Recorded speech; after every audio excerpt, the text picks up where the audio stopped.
In this course, I'm going to be teaching you everything that you need to know about putting structures and processes in your fashion business.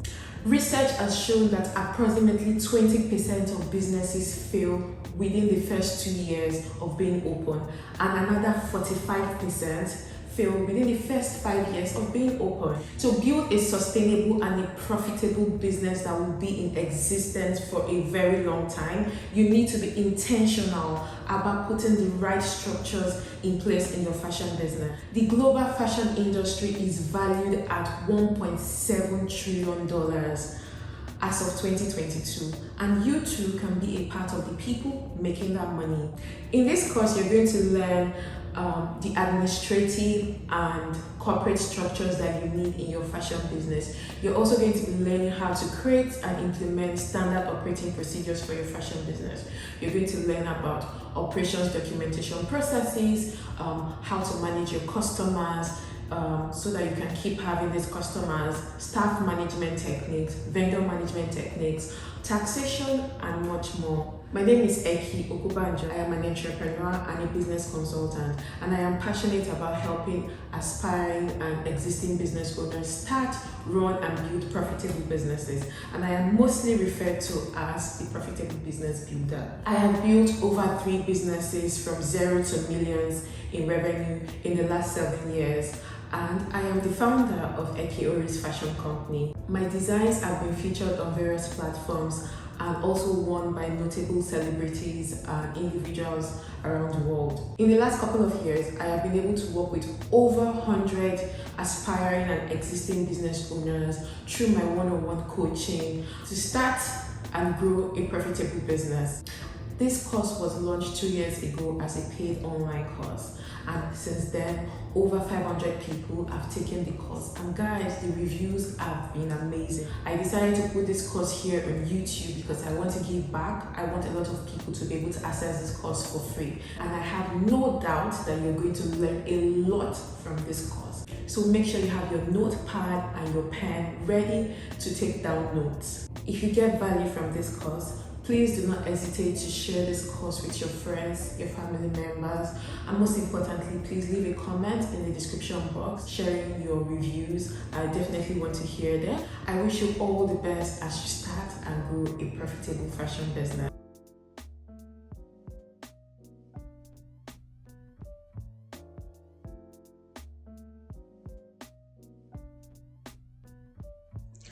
Hi, thanks for signing up for my online course, Building Structures in Your Fashion Business. So I'm just going to go on to the content.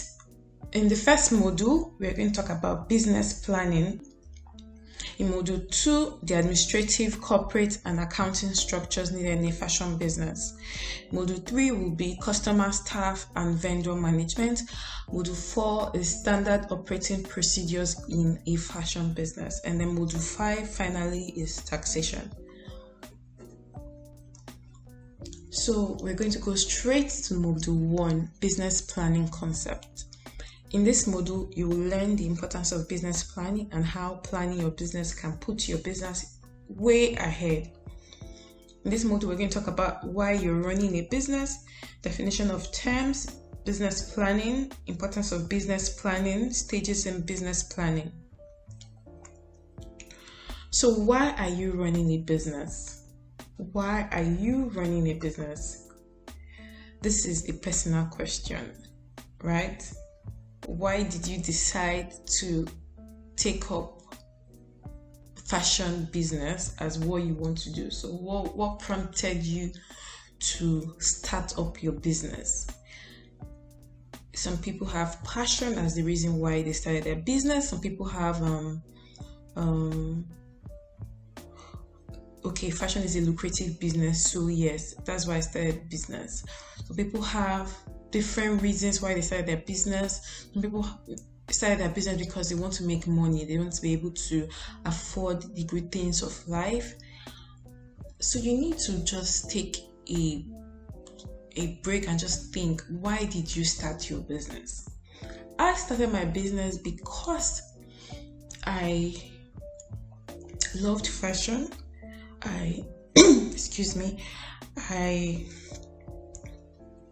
I enjoyed fashion. I saw it was my passion. That's why I started my business. It was my passion, and I saw from the beginning that it is a lucrative business that can fetch me a lot of money. I started my business because I wanted to start and grow a business that I can pass on to my children. So when I started my business, I had from the onset that I wanted to grow a sustainable business, a business that will be in existence forever. So you need to think or just write down why you started your business. So the basic assumption is that all fashion designers and entrepreneurs who plan to run a successful, profitable, and sustainable business.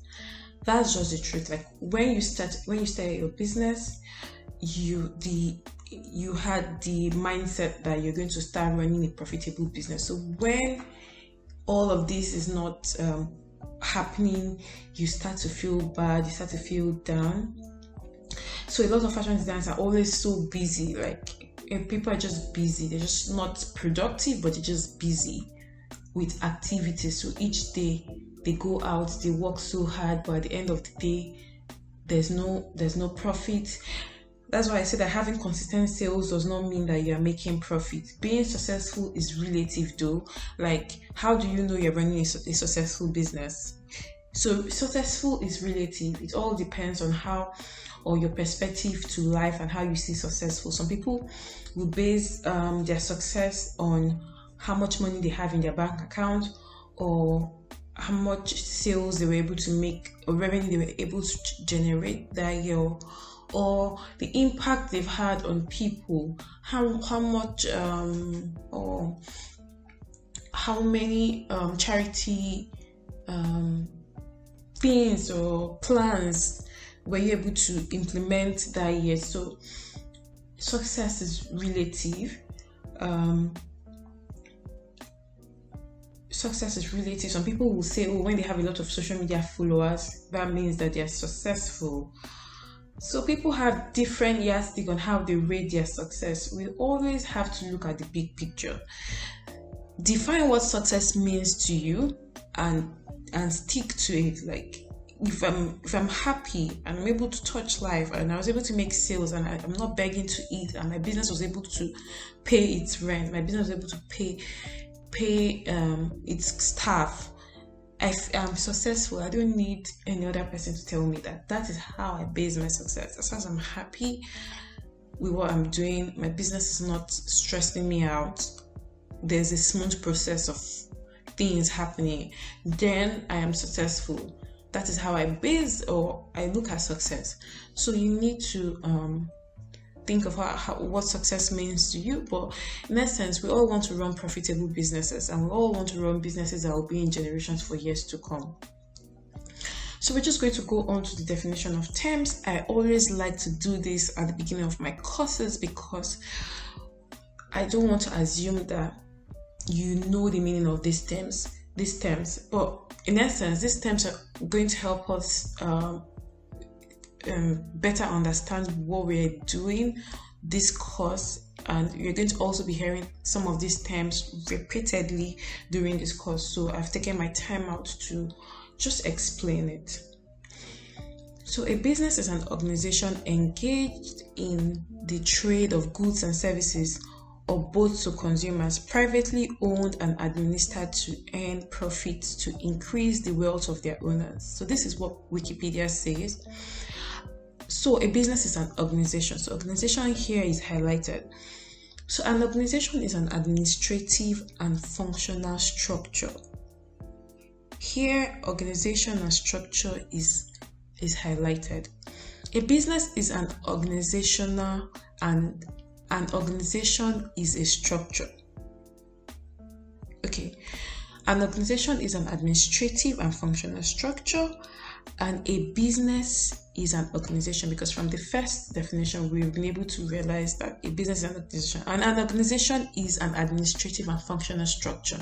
So therefore, a business is an organization, and an organization is a structure. So for you to have a business, you need to have, a business is an organization. For you to run a proper organization, you need to have structure in place. This is what this definition has made us to understand. So a structure is an entity composed of parts. So what's a structure? When you say a business has structure, it has different parts that are working individually but are working effectively to achieve the goal of the business. So a structure is an entity composed of parts arranged together. It defines how the business organization will be run, the relationship between its members, and its documentation of its operations. This is just simple. So for you to have structures in your business, you have to have different parts that work effectively, and it defines the business relationship with its employees, with its customers, the documentation of its processes, and all of that. So that's what a structure is.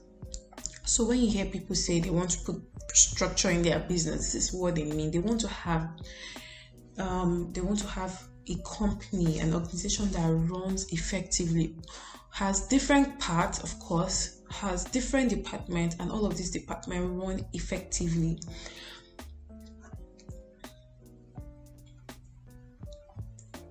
So the assumption is that all fashion designers are entrepreneurs who plan to run viable and successful fashion business. So that means when they started their business, I don't think I've come across anybody that I would say that, I just started my business, I plan to run my business for 2 years, and after that I'll go and look for a paid job. No. In essence, a lot of people start their business with the mindset they're going to start running this business forever.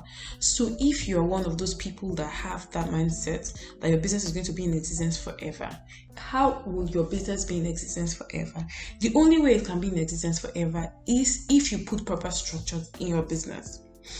So a business or a company must have different distinct parts. These distinct parts work together for a purpose and to achieve a goal. I said this earlier on. So we have a purpose. We want to provide a product or a service to our end users. So a business or a company must have distinct parts. One person cannot do it all. As a fashion designer, you cannot do it all. Don't be deceived. You can't do it all. You will burn out. At the beginning part of your business, yes, you can take up like almost every part of the business. You can be the tailor, you can be the pattern drafter, you can be the customer service rep, you can be the marketing executive, you can be the HR personnel, you can also be the accounting personnel. You can do everything. You can even go out to deliver, so you're the delivery personnel as well. You're also the person that goes to the market. But as your business begins to grow and grow, you need to relieve yourself of some of these functions.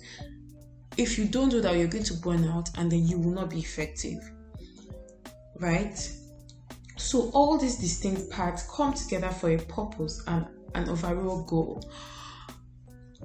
You cannot run your business without having laid down established procedures. We're going to learn all of that in this course. So,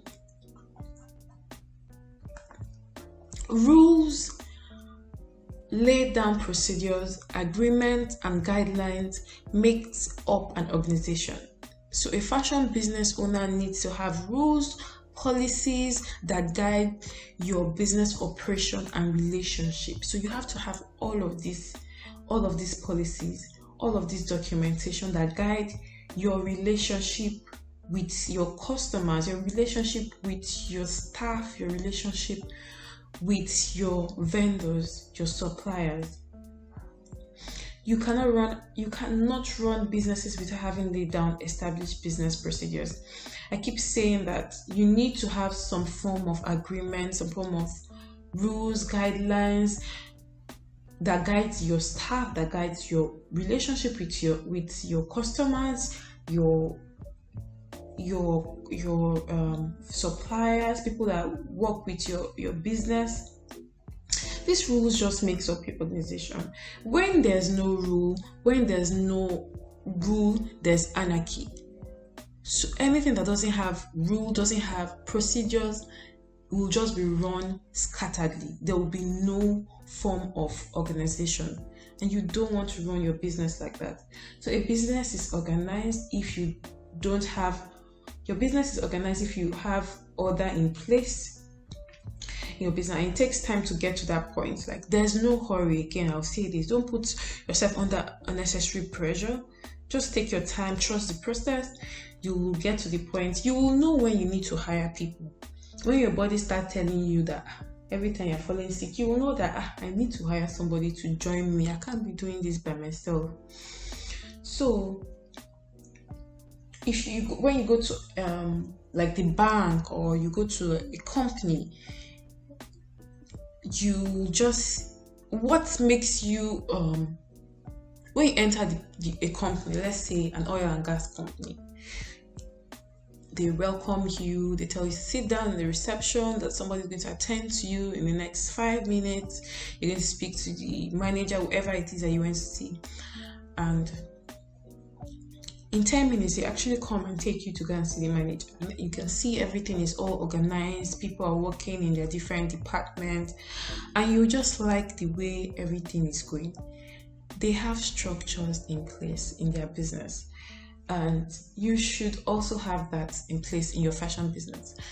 Fashion is an industry, like it is wide. The people are making a lot of money from the fashion industry. So you need to put some structure in place in your business to be able to run a sustainable fashion business. So with the definition trail proves that it is impossible to run a successful business without structures. Yes, that is just it. Yeah, so it is impossible to run a successful business without structures. Yes, this is true. A structure is not just the business plan. So when people say structure, some people will say, "Oh, is the business plan." So I'm here to tell you that a structure is not just the business plan that happens within your company. It's also about you and what happens to you externally in terms of your relationship with your competitors, your relationship with your vendors, your relationship with your customers. Because really, no business can live in isolation. No business can live in isolation. What the COVID-19 pandemic has taught everybody is that we all need each other to survive. You need people to make sales, to make money. You need your vendors, you need them to be in the market so you can go and buy your fabrics, buy your accessories to make those clothes and get people to buy from you. You need your staff. So we can't live in isolation. No business can live in isolation. We all need each other. So you need to understand that a structure is not just a business plan. Everything makes up your organization, your relationship with your staff, your relationship with your vendors, with your customers, all of these things. You need to have different structures that run this part of your organization. Remember in the beginning, we talked about a structure being an entity that is composed of different parts. So all of these different parts need to run effectively. A fashion business owner should have effective processes or rules that guide its business operation. Business operation simply means what happens each day. Like when you come to your office, you go to your shop, what do? You sew. So you sew for who? Customers. You need to have effective processes and rules that guide all of these operations. Your relationship with customers, your relationship with your staff, your relationship with your vendors. So I'll come and say here that documentation is key. It is very important that you document everything. You will learn the importance of documentation very soon in this course. So a business that plans to operate as a going concern must have visible and documented structures. The most vital decisions to be made on a company's operations are as follows: your corporate or your legal structure, your administrative structure, your accounting or your financial structure, and then your tax structure. So what does going concern mean? A going concern is an accounting assumption that states that every business that starts wants to continue forever. I said it earlier, I have not come across anybody or any fashion business owner that has said that they want to run their business for 2 years. No, everybody wants to run their business forever. So I'm assuming that you taking this course, you're part of those people that want to run your business forever. So a business that plans to operate forever must have clear-cut and documented structures. This is the only way you can be in existence forever. All of these are all related. So I'll tell you why. The type of legal structure or corporate structure that your business runs will determine the type of tax that you pay. The most important consideration when starting a business is deciding what form of business to run. Right, we're just going to move on. So the most important consideration when starting a business is deciding what form of business entity to run. So this simply means what type of what's the form of business that you want to run. Are you running a partnership business? Are you running a limited liability business? Are you running a sole proprietorship business? You need to decide what form of business it is that you want to run. A lot of people start off and just say, oh, they want to run a limited liability business. But you need to do your research, because the truth is that different forms of business come with different expectations and different tax. They all pay different taxes, right? So I started my business as a sole proprietorship. My business is still a sole proprietorship business, because with a sole proprietorship business, you can make all of the mistakes that you want to make with it. The taxes are minimal compared to a sole proprietor, rather compared to a limited liability company. And it is just easier for you to make all your mistakes as a sole proprietorship. And as your business grows, you can always change it or start a limited liability company. So business planning. A plan is a document stating what you want to achieve. The planning is ongoing. So people will start off their business by writing out a business plan, which is fantastic. I had a business plan before I started my business. When I was working, I was already writing my business plan because I knew what I wanted. Having a business plan can really help you to know what you're going into, because you would have done your research. Business plan has different parts. You have the research part, you have the financial part of it. So once you have done your business planning, you're able to know what it is that you're going into. But some people do business plan and just leave it, and when they start their business, they don't even look at it again. So the important thing here is that planning is ongoing, like it is continuous. You always plan, like you keep planning. You can't rule out planning from your day-to-day activity. So you need to plan before you start up. A plan is more like a roadmap, right? Once you have a map in front of you, you're able to see where you're going to. You're able to see where your business is going to. So the first and most important step in running a viable business is planning that business, as it is undeniably the key to business success. So for your business, to start your business, you need to have a plan, which is very important.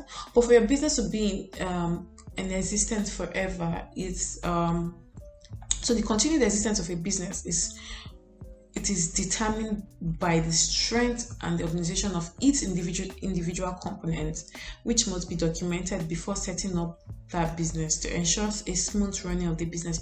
I've told you earlier that having structures in your business has to do with having different components, distinct parts that all work together for the good of the business. So you need to do your plan before you start. The truth is that when you eventually start, you might even deviate from the plan. When I start my business, what I'm doing now, some of the things I'm doing now are not in my business plan. But I had that plan at the beginning and I just followed through, and also I deviated a lot. But it is important that you have a plan. When I started my business, training training, having a fashion school wasn't part of my original plan. It wasn't in my business plan. But yeah, I'm here and I'm doing training. I'm having online courses. I'm having a fashion school. I teach fashion designing. It wasn't part of my plan. So you see, sometimes you deviate from your business plan, but having a plan before you even go into your business is very important. So many people assume that planning is business plan. Like I said, just when you have a business plan, that means you've planned. You have to keep planning. Like, planning is ongoing. You plan your day, you plan your week. That's to show that you cannot rule out planning from your life, from your business life, right? So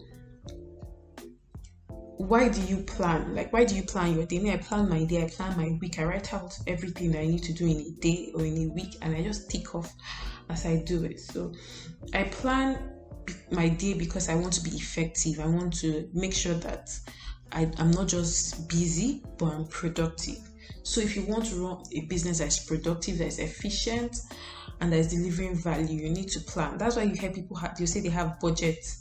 They have budget for marketing, they have budget for this. Year plans. Budgets are plans. These are plans that you've written down somewhere and say, I'm going to follow through with this plan. And you set targets and all of that. So those are plans. And planning is ongoing. The importance of business planning. Planning enables you to stay focused. It helps you achieve your goals, yes. Planning provides a clear direction for your business. It forces you to take action. That it provides a clear route to implementation. Forces you to set targets. That is, breaks the huge tasks into smaller stepping stones. Like I said, people have marketing plan, marketing budgets. When you have a marketing plan for a year, you then break it down into monthly goals or targets. You have a financial goal or plan for the year to make 10 million. You then break that plan, that goal into months. That's planning. So planning it's very important that you plan. It is very important that you plan. Okay, so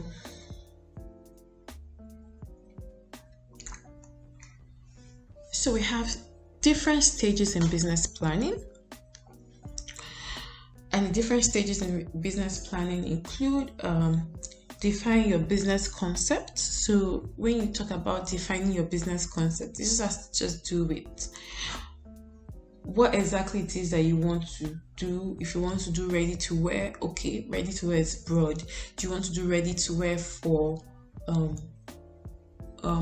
kids, or ready to wear for curvy women, or you just want to stick to bridals? You just want to make bridesmaids dresses, reception dresses, and that's it.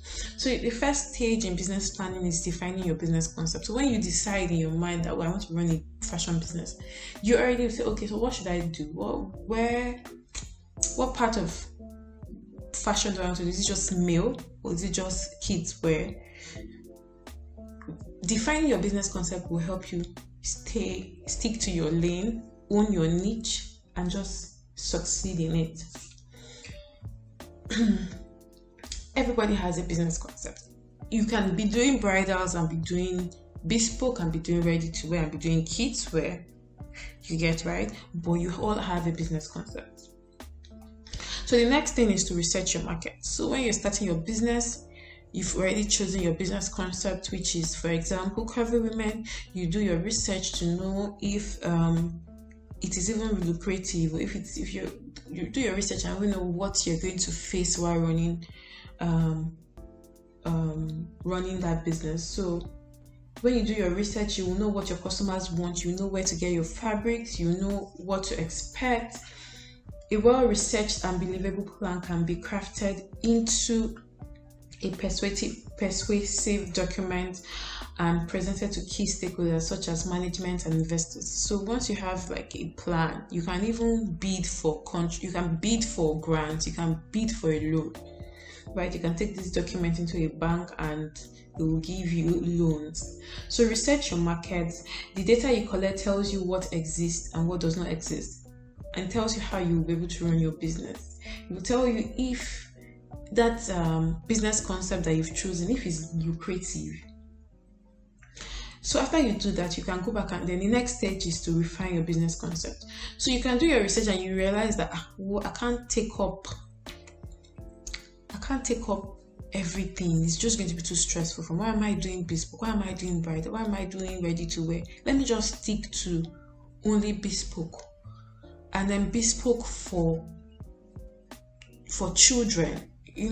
Like you can go when you after doing your market research, the next thing is to refine your business concept. Then you test your products or services, and then you formulate your business plan. So these are the stages of business planning. So having a business plan is important, but please note that it is not the plan that is important, but the planning. So like I said, planning is ongoing, it is continuous. So you need to know that it's not the business plan. After writing a business plan, you cannot keep it in your wardrobe sitting down there or just somewhere in your laptop. You need to actually implement the things that you've written in the business plan. So a plan is useless without good people to put the plan into action and help bring your ideas to reality. This is why you see a lot of the fashion business shutting down. So like of course you did a business plan when you started your business, but after a while you just deviated and you are just running your business as it comes. You're not motivated again. Anything that happens to them, let it happen. No, you can't run your business with that mindset, right? You have to have a plan and make sure that you stick to the plan. So the idea is good, like you have nice design, you're in a good location and all of that, but the business owner is burnt out. Like you're doing everything, you're the one running to the market, you're the one which is fine. Like I said, when I started my business, like just me and someone else that was doing it, but now I have staff, I have people. So when you start your business, you can be doing it by yourself, but as your business grows, please, you need to relieve yourself of some of these functions. So you need to work with reliable people. You need to bring people on board that would help your vision, that will help your plan for your business. Okay, so building structures in your fashion business. What this entails, this has to do with your operational structure, your corporate structure, your administrative, or your organizational structure, your accounting or your financial structure, customer and staff management, creating and executing SOPs in your business. This is very important. Vendor management, and then taxation. So in this course, we're going to break it down. We're going to explain how all of this is going to help you put proper structures in your business. Hi, are you a fashion business owner? I have a few questions for you. Are you having issues with pricing and costing your fashion product? Do you know the factors to be considered when calculating your overhead? Are you having challenges in determining how much to charge for a particular design? Or are you tired of running at a loss? Do you feel like you're working so hard and at the end of the month there is nothing left for you as a fashion business owner? Or do you give prices based on your conscience or what your competitors are charging?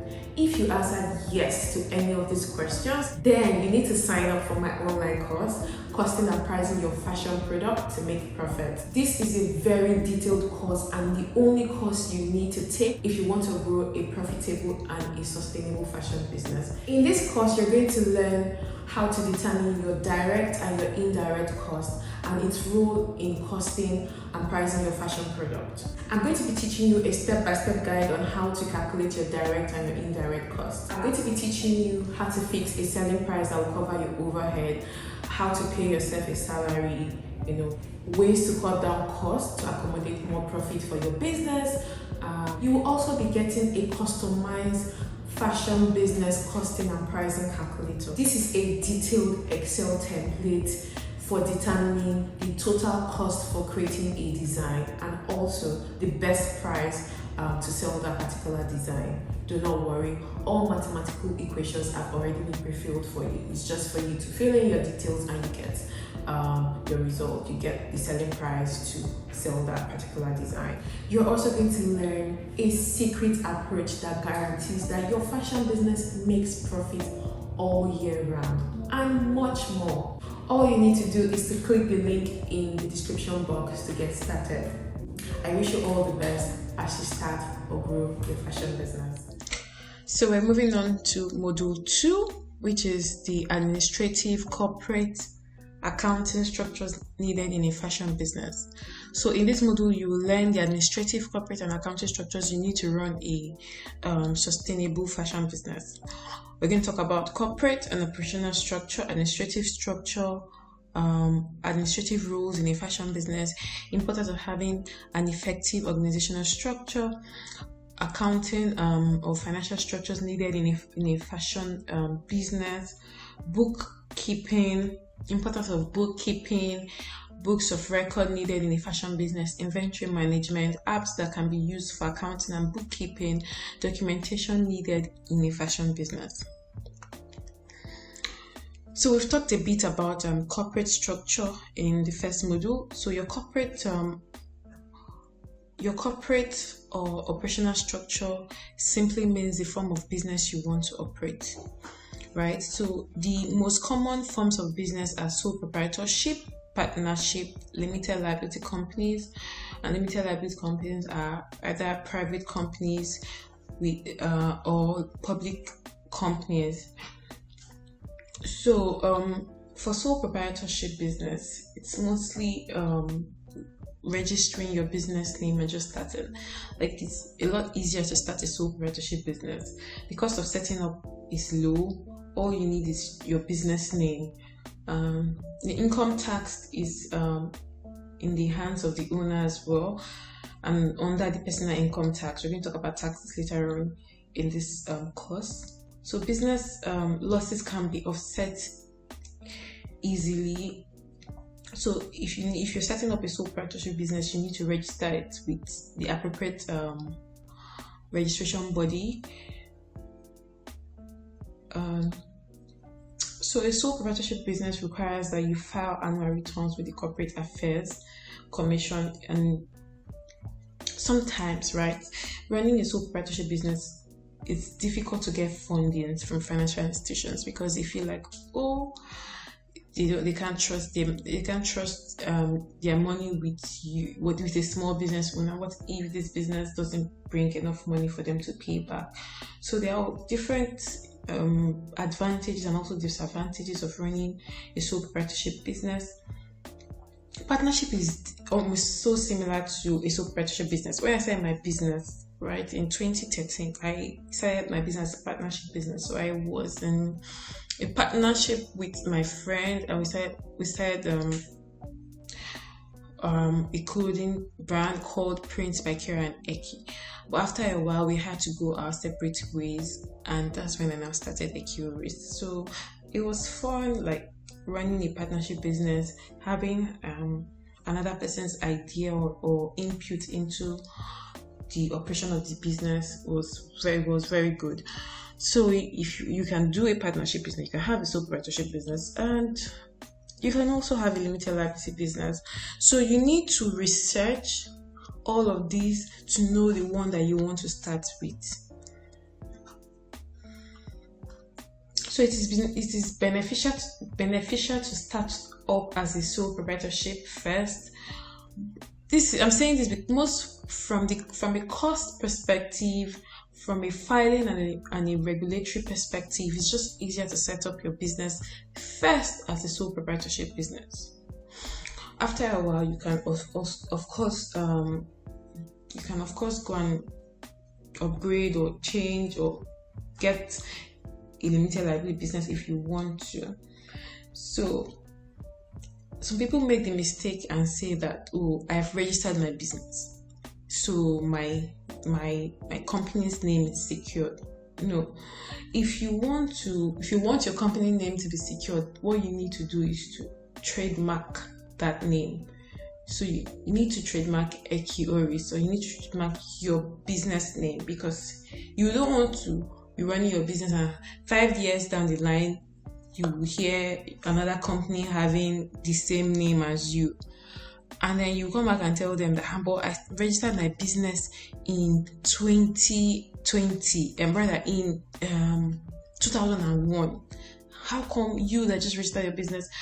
And they will just tell you that no, I registered my business and I had it trademarked. So you don't want to start your business and then after years of working so hard, people already know your brand name and you find out that someone else is also using that name. It happened to my husband's company. The name we chose when we went to register it and we wanted to trademark it. We realized that someone else was using it. It was so painful. We had to go and start looking for another name. And trust me, changing the name, people just if you're changing your name, you have to have a plan for branding and marketing that name, because people already knew the other name. So in fact, up to date, people still call the business the other name. So sad. So you need to register your trademark, and your business falls under different sections. You need to register it under the different sections. Okay, yeah. So this is it about corporate structure. So you need to decide on the corporate structure that you want for your business. So I wrote here that it is beneficial to start up as a sole proprietorship business. As your business grows, then you can decide to open a limited liability company. So the administrative or the organizational structure. So administrative basically means the organizational structure of your business. So a good organizational structure helps improve your communication, increase productivity, and inspire innovation. It creates an environment where people can work effectively, happily. So planning your organizational structure helps you determine the people you will need to build your business. So your organizational structure basically means the people how you run your business daily, your team, and everyone around. An effective administrative structure must be aligned with the business strategy and the market environment in which your business operates. So, create a structure that suits your business, not copy another person's structure. You can't copy someone's business structure. Because you're running a fashion business, another person is running a fashion business, you can't copy what they do. No, you can look at them and look at what they're doing and then try to do a little of it and add your own, but you really cannot copy someone's business structure. So you might not have an issue now. If your business is small, you might not have an issue now because you probably have just one tailor, or you're the only, oh my god, sorry for that, or you are the only staff. But so you don't have any issues of reporting, who reports to who, because you're the only one doing your business. But as your business grows, you start to have all of these issues. That's when you need to get a supervisor, because you need to define the reporting lines. Who reports to who? The cutter reports to the tailor reports to the cutter, or the manager is in charge and everybody reports to the manager. Or you have one tailor that is the head tailor and everybody reports to the head tailor. So when you're starting your business, having all of this information, having all these plans in place, you just can have the plans. You might just still be the only one running your business, but you just have the plan that, okay, so when I employ 2 or 3 staff, this is what I want for my business. So you need to document all of this information. You can't just be telling them with mouth. It has to be written down somewhere that, okay, Mr. A reports to Mr. B, and Mr. B reports finally to the owner of the business. So you need a performance evaluation form. You need a performance review for your staff. You want to know if they're actually working, if you're getting value, your money's worth rather. So a poor organizational structure often results in confusion when people don't know who they are reporting to, right? people are not working, they don't know what they're supposed to do. People are not taking responsibility for it. If you are a joiner and you did not join the clothes well, you need to take responsibility for it. You need to be able to know that the fault of this dress is from the pattern. It's not from the person that joined it. It's right from the pattern.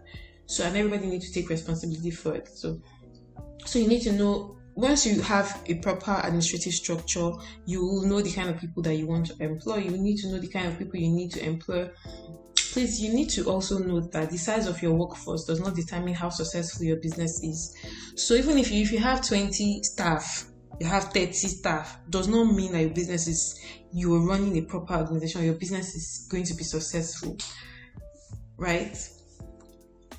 So having 20 staff does not guarantee you're running a successful business.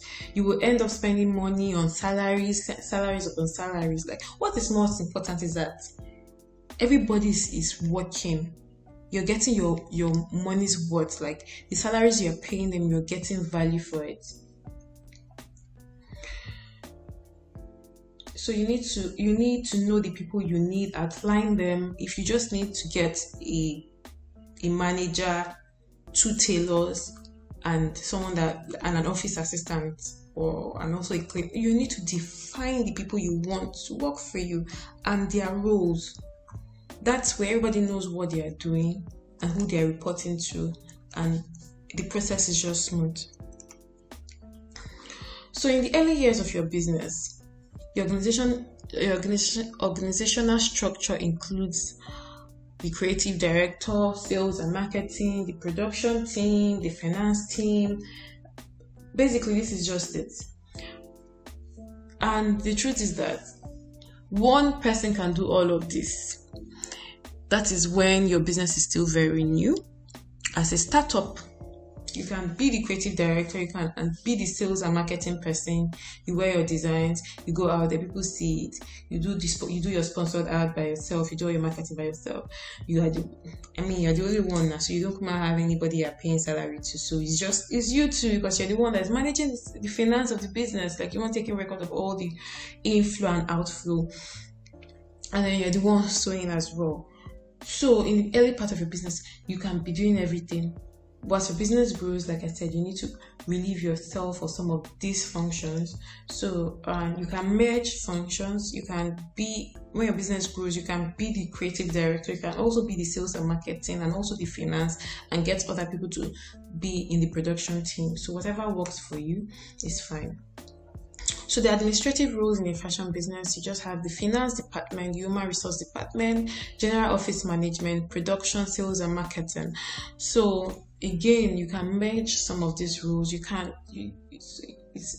merge some of these roles. General office management, the person that cleans and makes sure everywhere is okay, the person that supervises the tailors to make sure that they are doing what they're supposed to do, quality control. And if you need to hire somebody, you have some people outsource HR work to other companies. If your business is that big, you don't want to take up that headache of hiring. You can always outsource it. And then you have your finance department, which is very important. Like, you need to know the health of your business. So keeping all of these records is very important. Some functions can be merged in the early days, but others are outsourced. You can also even outsource some of these. Like, you can run a business and not have a production unit because you're outsourcing your production. So you're just focusing on sales and marketing and your finance. So the importance of having an effective organizational structure, it helps highlight areas of responsibility. Like I said, once you have an effective organizational structure, everybody knows their job description. So they know who they report to. They know what they're supposed to do. So it helps to highlight areas of responsibility. It aids decision making. It helps with evaluating employee performance. Once you have given them employment letters, they have seen their job description, you will know if they're not working, then you let them go and get someone else, because you need to get value for everything. You need to be able to effectively utilize all your resources, and your employees are your resources as well, because if you are paying them salaries, you won't be able to get value. So that means they need to perform. It establishes lines of authority and reporting standards. That is communication. I said this earlier. It helps in establishing clear chains of command for delegation and manage change in the workplace. So you need to be able to have a system in place where everybody knows what they're doing. If there's a fault, you know who's responsible, and it helps in decision making. Sometimes you find out that you don't even need all these people that you're employing, right? You want to be able to save as much money as possible for your business. So this is what it does. So we're just going to move on to the accounting and the financial structure you need in your fashion business. So accounting is the process of recording financial transactions pertaining to a business. The accounting process includes recording, classifying, summarizing, and communicating financial information to interested persons. Regardless of whether your company is a small company or whether it's a big company, it is very important that you have a financial structure in place. Have plans, have books where you record all your transactions, your inflow, your outflow, every money that comes, every money that you spend, every money that comes to your account should be recorded. That is the only way you will know if you're making profit or not, or you're just running a charity organization. So it's just like we're speaking big English. All this accounting, I don't know how to do accounting. I don't know how to do all these things. It's just like, what are we saying? So where do you start from? With all of these plenty things I'm talking about, how to record transactions pertaining to your business, recording, classifying, summarizing, communicating, all these long, big terms I'm saying, and you're just asking yourself, where do you start from? So you start from bookkeeping. That is where you start from. Bookkeeping deals with the systematic recording of daily transactions. Again, daily transactions in monetary terms and a prescribed manner. So it is important that everything you spend daily, not weekly, because if you don't do it daily, you're going to miss out some parts.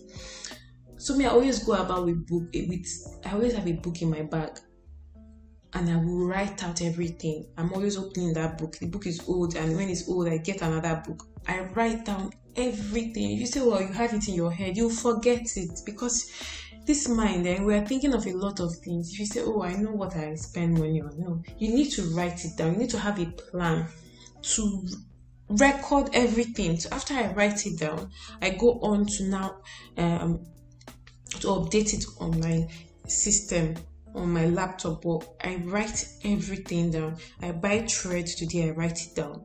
I gave my staff 2,000 naira to go and buy drug because it was not feeling fine. I write it down, so that at the end of the month, I do it weekly. At the end of the week, I look at money that came into the account. I look at how the money went out. If you do that, you will even know where you're spending more money. Like, why are you spending so much money on for? Why you will know, and then you cannot make decisions. But if you don't even keep the record, how will you make decisions? So the first step is bookkeeping. Bookkeeping is very important because it helps you with business analysis. Like, it helps you make decisions pertaining to your business. So the importance of bookkeeping. Bookkeeping helps with financial management. Yes, once you keep your book right, you'll be able to see what is happening in your business, and you're able to make decisions. It helps you to track your profit and your growth. Like, it's so important that you have records that you have kept, so that you will know what is happening, if you're making profit or not. If you will know, like, you know your 2019 sales figure, and you know your 2018 sales figure. So once you've kept this record, you'll be able to say, okay, I did better in 2018 than 2019. Why? What happened? Like, this is 2020. I need to do better. But if you don't have all of this record, you won't even know what you're doing. You're just running your business like that, which is very wrong. Bookkeeping helps in budgeting. Once you keep your book right, you will know where to apportion your funds to. You don't want to just be taking up expenses blindly and saying, oh, my business can't afford it. You don't even know. So sometimes when I want to do something, and that's why I don't make decisions instant. Like, I would wait and go and think about it and say, okay, can my business afford to hire this person? Can my business afford? Let me go back and look at my books. That's it. So I delay making some decisions because I want to be sure that my business can afford to take up such expense. So bookkeeping helps in budgeting. Bookkeeping helps with tax preparation. It helps with business analysis. It helps with better decision making. It is very important that you keep your book. So, like with my business, because I keep all my records, and in a particular month, I saw that I spent a lot of money on fuel, and I went like, why am I spending a lot of money on fuel? What's happening? So I went back to my staff and I had to put like checks in place. We put on the small gen by 9 or by 10 when everybody has finished cutting, and when you want to join, you want to iron, you put it on by 9, and then we put it off by, like, I had to put all these rules in place because of what I saw when I looked at my books. I saw that I was spending so much on fuel. So it helps with decision making. Also helps with planning purposes. Like I said, you don't think that your business is able to accommodate a particular expense when you've not even checked your books. If really, can your business really afford to hire a manager today? Not just take up that cost and then you're now struggling to pay the person's salary. So bookkeeping helps provide a snapshot of your business. So once you keep your books right, at the top of your head, you know how much your business is worth, right? You know what is happening in your business financially. You know the health of your business. So financial accounting is based on the accounting equation: asset is equals to liability plus capital, or assets minus liability is equals to capital. When you start your business, you invested money into your business. Have you gotten the money back? Did you even keep the records of the money that you invested into your business? I hope you did. If you didn't, you can still start by keeping the records, your daily record now. So assets are the things the business owns and requires for its operation. So your assets include your generator, your machines, all of that are your assets. Liabilities are the things that the business owes other people. And these just include maybe loans from bank, taxes, all of these are liabilities. So your capital is the money that you invested into your business, right? So yes, the books of record needed in a fashion business: your invoices, your receipts, your order forms, your requisition and payment voucher. So you have to have receipts and invoices. Order forms, like when people order items, you want to give them receipts or invoice. Once you have all of this information and you have a filing system in place where you file all of these invoices, at the end of the month, you go back and look at the people that have ordered from you. You have a record of your customers and all of that. So requisition and a payment voucher. I have a payment voucher. So I use a petty cash system. So there's cash book and petty cash. So I use a petty cash system where I have money in place for the month. So instead of transferring money out of my bank for little things, I have a petty cash system in place where I have this money, and I have a payment voucher that we use to issue out money to buy little things. So I have a cash book as well. So some people now people do a lot of transfers. They just pay online. Your money comes to your account. Sometimes people also pay cash. So you need to have a cash book to record the money that comes in each day. Because if you don't record it, you use the money for something. You like somebody will tell you I've paid you, and you're thinking, no, you've not paid me. I didn't see the money in my bank account. But they paid you cash when they came to collect their dress. So cash books are very important as well. But petty cash book as well. Salary pay slip. So if it's important that you give your staff pay slip or have a record for it. Your bank statement. Bank statement shows all of your receipts, invoice.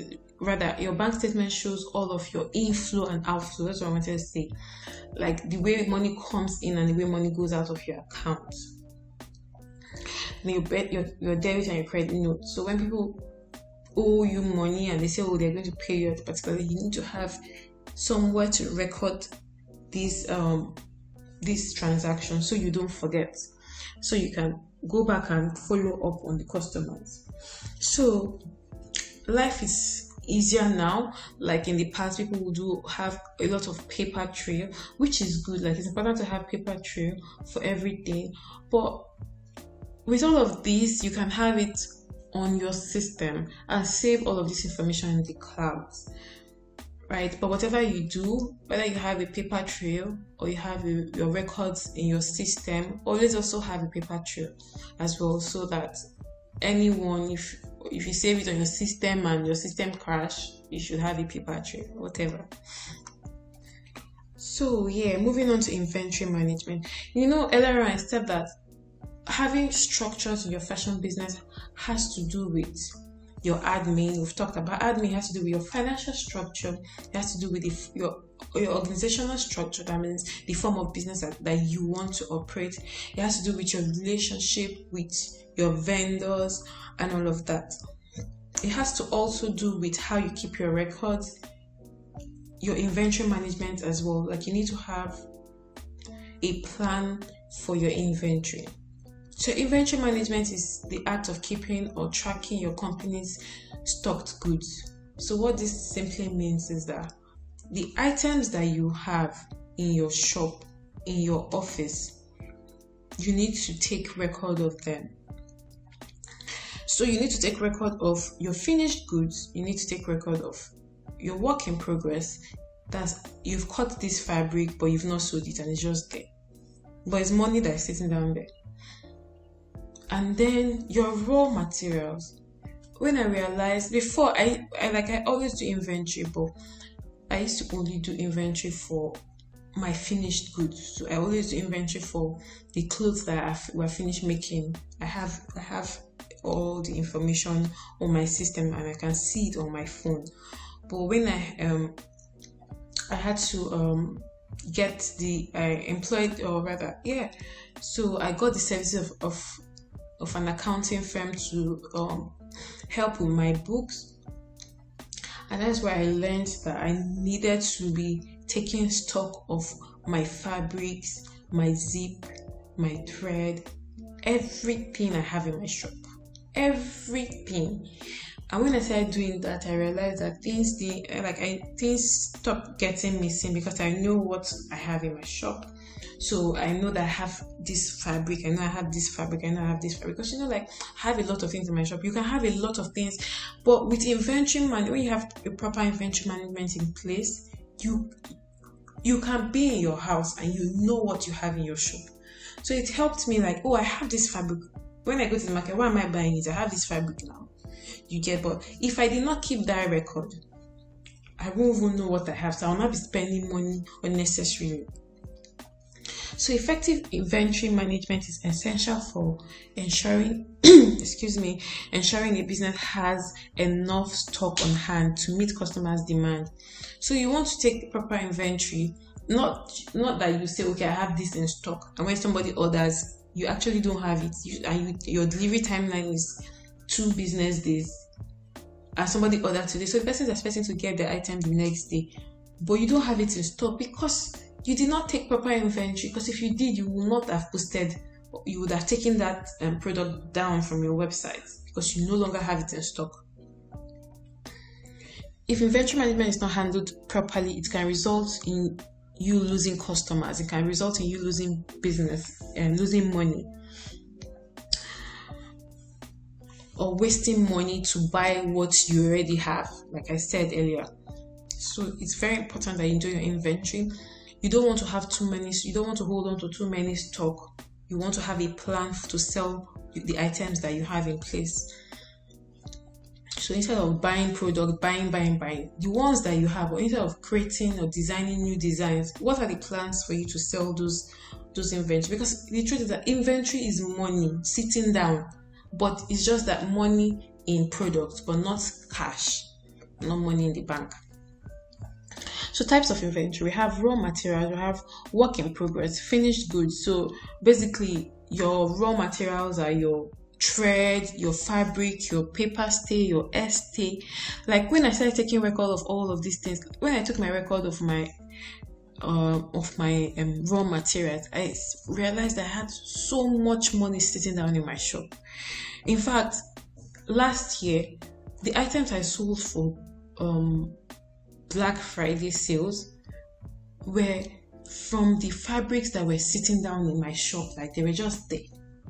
I took up all those fabrics, we made designs, and we sold. So that means I was getting. So if I bought a fabric for 5,000 naira and I'd use it to sew for a customer, and I still had fabric, I'd already accounted for that money before. I've gotten my money from that fabric. I used that same fabric again to make things and sold it again. So I had money sitting down in my shop, a lot of money.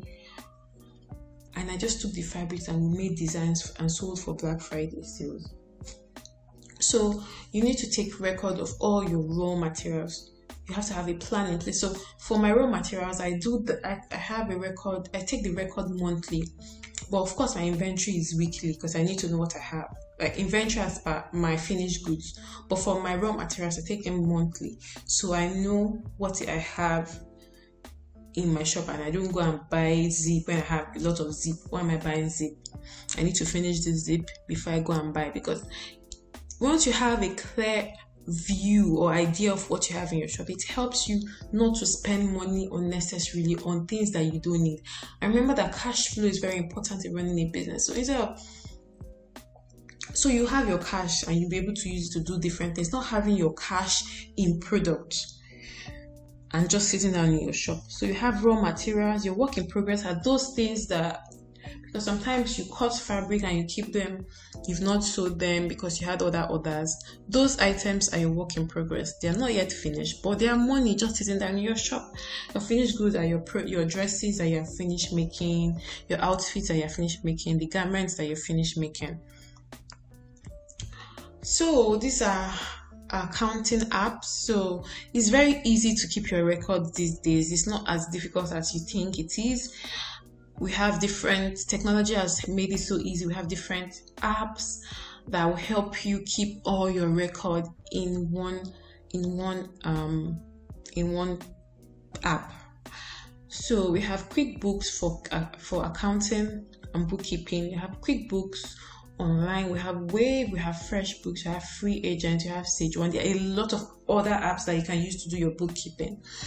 So what I use to do my bookkeeping is QuickBooks. I've used Wave. Wave is also good, but I like the interface of QuickBooks. And I like the way the invoices look, because I send out online invoices, rather e-invoices to my customers, and I use that, and I use QuickBooks to do that. So yes, QuickBooks is very but it's not cheap. It's not free, rather. You have to pay for your QuickBooks to be able to access it. I think it's like 2,700 naira for a month.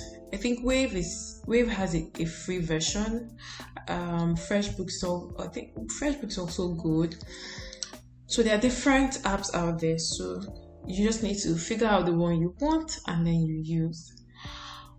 So don't rely only on accounting software. We know that everything is online now. You have a software for keeping your records, but you should also always have a paper trail, and vice versa. So have a file, have all your invoices, all your receipts, all your payment vouchers, filed in somewhere, so you know that you have all of these records. I filed a lot of things. I filed I filed my staff employment letters. I have a template file where all my policies are. So I just photocopy it and I keep it there. When I update it on my system, I print it out again and I trash the one that was in the file and I put it there. So whether I'm there or not, if somebody needs a particular document, they know where to go to. So filing is very important. It's very important. So the documentation needed in a fashion business. Document of existence of the company. So you need to have a certificate of registration. So if you have registered your business, you should have a document showing your certificate and it should be filed somewhere. Document of a corporate bank account. So you have, if you've opened a corporate, if you have registered your business, you probably have a corporate bank account. In fact, you should have a corporate bank account. People will take you seriously when you have a corporate bank account. Some people don't do businesses with people that don't have corporate bank account, because once you have a corporate bank account, your business is registered. It can't run anywhere. Like if you do any shady deals, it's easier to track. Right? You can just go to the bank and say this person has stolen from me, and they freeze the person's account. And people like to do businesses with people that have corporate bank accounts. I know that for sure. You need to have employment contracts for your staff. This one is very important too. I've had issues before where a staff was telling me that the particular function is not part of their job function. Like I did not employ them to do that. And I said, okay, please, tomorrow when you're coming, bring your employment letter. And then she brought it and I told her to read it out in front of me. And then of course what she was saying was not part of her functions. It wasn't it. So I'm like, what are you saying? You signed to this, so you need to you have to have employment letters and contracts for your staff, terms and conditions of service providers to customers. So if you have people that offer you different services, you want to have a contract for them, contract for service providers. You want to have a terms and conditions for your customers, a sales policy. All of this information will help your business. Like it will help you save a lot of stress. Like having terms and conditions that you give to your customers. See, anybody that does not want you to give them terms and conditions, you should not be doing business with that person, because anybody that doesn't want you to give them terms and conditions does not want the growth of your business.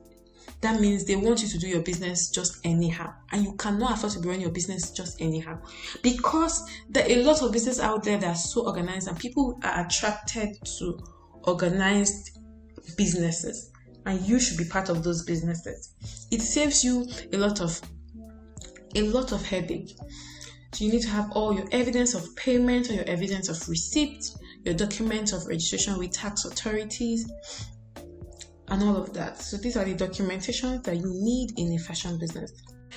So moving on to module 3, customer, staff, and vendor management. So it is important that you keep or have structures in place that guides your customers, your staff, and your vendor. So in this module, we're going to talk about it. We're going to know who a customer is, types of customers, customer management, setting standard structures for your customers, staff management, setting standard structures for your staff, different salary model for your staff, salary payment, vendor management, and then a sample database of your vendors. So who is a customer? We all need customers. So if you don't have customers, we are not running a business. We need customers to survive.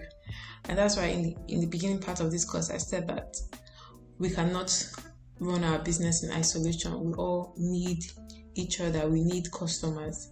So a customer is someone who buys goods or services from a shop or business.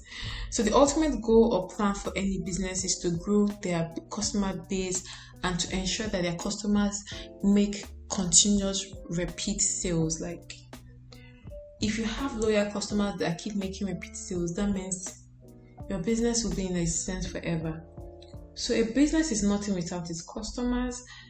Now we know that a business is really nothing without its customers. So we need to have plan to keep these customers, to get these customers, keep these customers, so that they can keep making repeat sales. And also you need to have a plan for a structure in place. You need to have to be able to keep the relationship of your customers. Earlier in this course we talked about structure simply means having rules in place and rather having distinct parts that work together for the goal of the business. So you need to have structures in place that guides your relationship with your customers, so that your business can work effectively and so that you can keep having sales from your customers. So I don't know if you've heard of the 80-20 rule. So the 80-20 rule simply just means that 80% of your sales will come from 20% of your customers. So most times it's only 20% of your customers that is bringing 80% of your sales. So you need to have a plan to keep your customers, so that, and once you keep your customers, you can start making ambassadors out of your customers. Like, your customers are the people that will preach your business good news, are the ones that will spread the gospel and patronize Ekiris. Ekiris is a good business owner. Patronize her, she's very good at her work.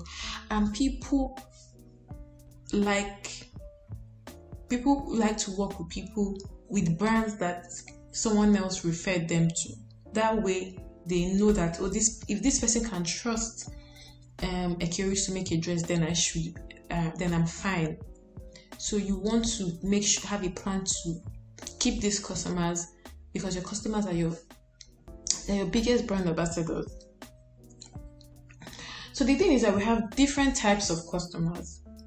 We have potential customers, we have new customers, discount customers, indecisive customers, loyal customers, and there are other types of customers. I'm just going to focus on these 5. So potential customers are those people who have not yet purchased a product or service from you, but is capable of becoming a purchaser and has shown interest in your product. So people will send you DM and make inquiries. So people will call you just to have an idea how much a dress is. They did not buy from you that day, does not mean that they will not buy from you another day. So just always having a plan in place. The person that picks your call should sound very professional and friendly. Don't be sounding on the phone like as if the customer is doing you a favor, rather the potential customer is doing you a favor. People can read tones of text messages, tones of voice conversations, and they will say, this person, I don't think I want to transact with this person. So respond to your comments. Like this, when people send messages and say, how much is this? How do I go about ordering this?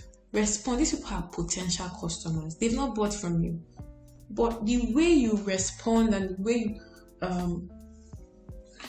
way you respond to these people to these potential customers will help your chances of if they will patronize you. So as business owners, we must train our staff to understand the different types of customers, because we are not always there. We're not always the ones picking the calls or responding to messages, taking up orders online. So you need to train your staff to be able to do it well, so that they don't end up chasing away your customers. And when you don't have customers, you don't make sales. When you don't make sales, you can't pay them salaries. Your business cannot run. So some people will have on their bio on Instagram, your bio is supposed to be your business profile. Like when somebody goes to your bio, they should be able to be convinced or see exactly what you do. So people have on their bios on Instagram, no DM, no this, no that, no exchange, no refund. Some people see all those things and they just get turned off, and it's like, why is this person like this? They don't know you, they don't know if you're a nice person. No, like, why potential customers So, some of them just need to know that they can trust you to deliver a particular product or service. And so sometimes they keep, like I had one person that was sending me a message on DM, sending me DMs. She will ask about this dress. How much will you sell this dress? I'll reply her. How much will you, I said, this conversation went on for like maybe almost 4 months. At different times, she would just send me a message.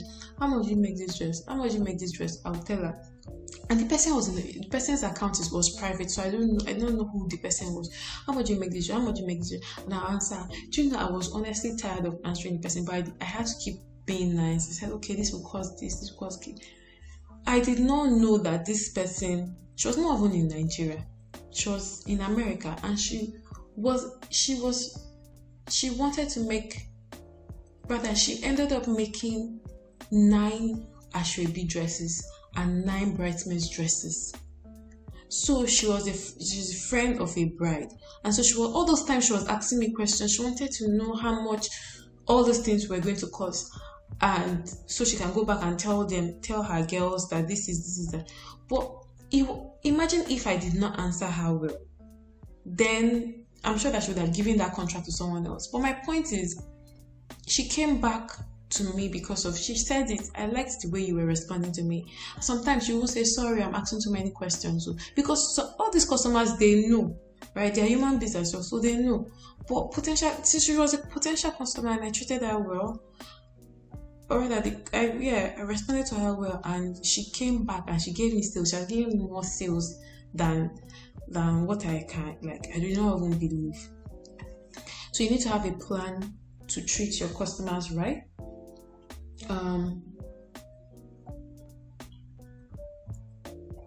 New customer. So a new customer is someone that is just buying from you for the first time.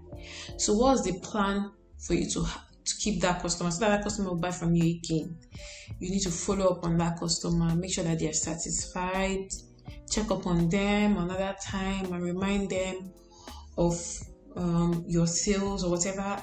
Just tell them, inform them about what your business is offering at a particular time. So a new customer remains a new customer until they purchase from you again. And then you want to have your new customers make repeat sales. So a discount customer, these are customers that mostly buy from you when you're having a discount, which is not bad. Every customer is important.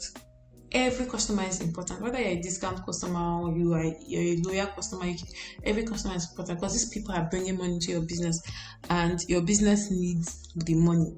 Some people will only buy from you when they're doing discount. Like some people will send you a message and say, are you not doing sales? When are you doing sales? Because that is what they like to buy when you're doing discounts. So every customer is important, and you need to treat them right as well. So indecisive customers, these ones they're very sensitive customers. You have to be very patient when you're dealing with indecisive customers. Customers that take so long in making decisions, you have to be patient. Like, they'll say, no, I don't know if I want this dress like this. With this, I don't want my breast to show. My husband will complain. Okay, so do you want it like this? No, this looks too, this one is too, it's too covered though. Am I going to church? Okay, so what do you want? I want corset, but I don't want you to show my breast.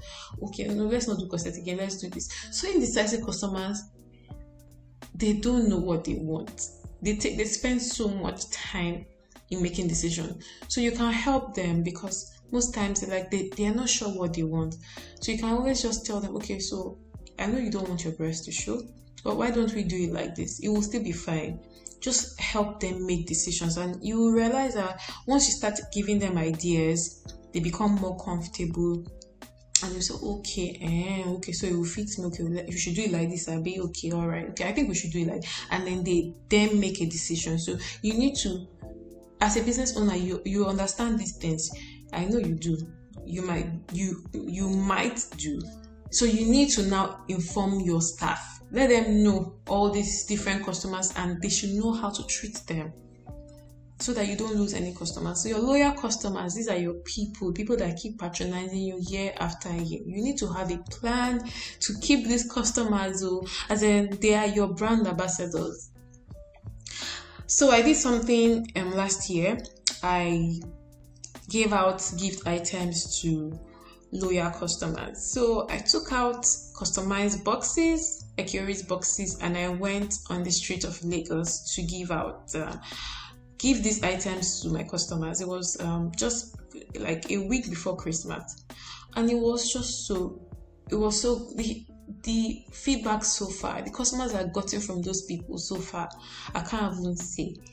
So a tiny show of appreciation can give you 100 customers, and you know that you need customers to survive. So you need, and these are your loyal customers, are those people that you should be giving incentives to, giving them special discount voucher,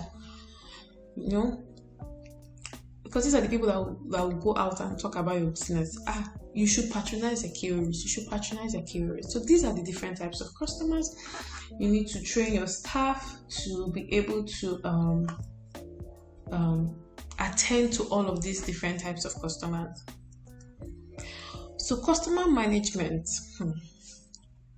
This basically means your relationship or your interaction with your current and your potential customers.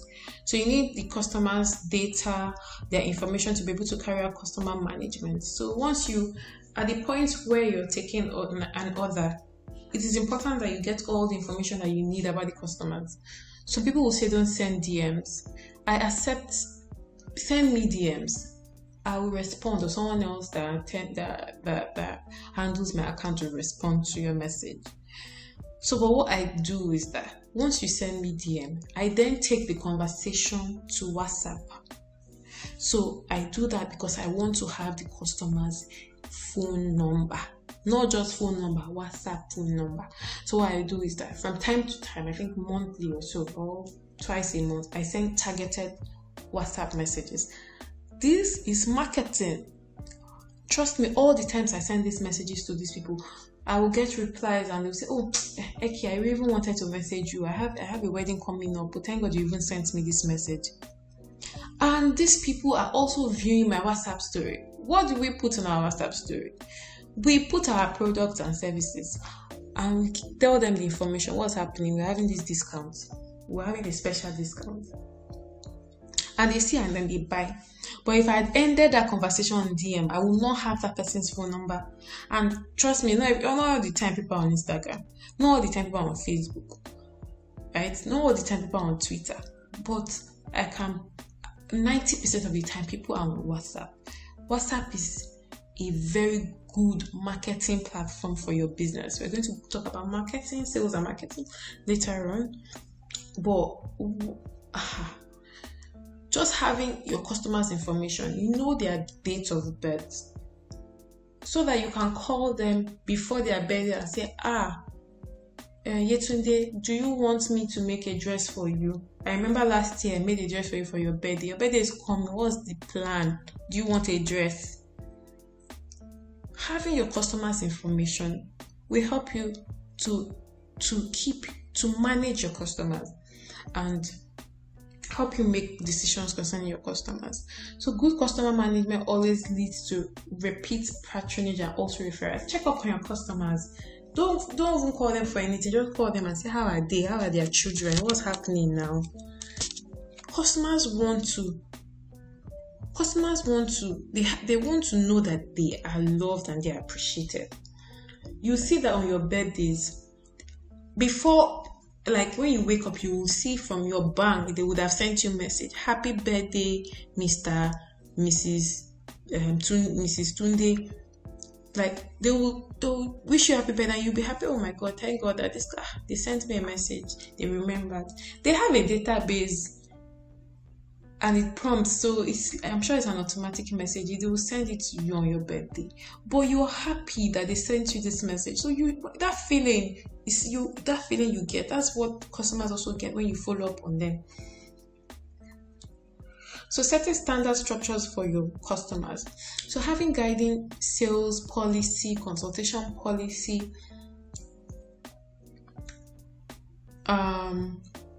These policies will ensure that the customers are well informed of all your terms, services, and all the required information before transaction with you. So when people come and say no refund, no exchange on their bio, it turns people off already. I don't have that on my bio, but I have it in my policy.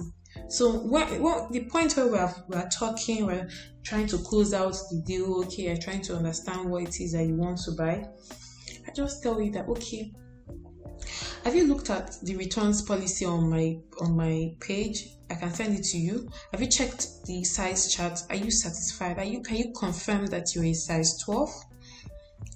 Because kindly just go through the returns policy, and the person then looks at it and say, okay, all right, no problem, and let me just confirm my size and all of that. But can you see on my terms and on my policy, I think I don't do exchanges. I don't refund, but I do exchanges. But I did not go and put it on my bio and say no refund. So it's just wisdom. You need to know how to pass all of this information. So having guiding sales policy, consultation policy in place is very important, because customers can be very funny. The customer that is nice to you, that is smiling to you now, the next minute the person will change it for you. The person will call you out on social media and say you took their money.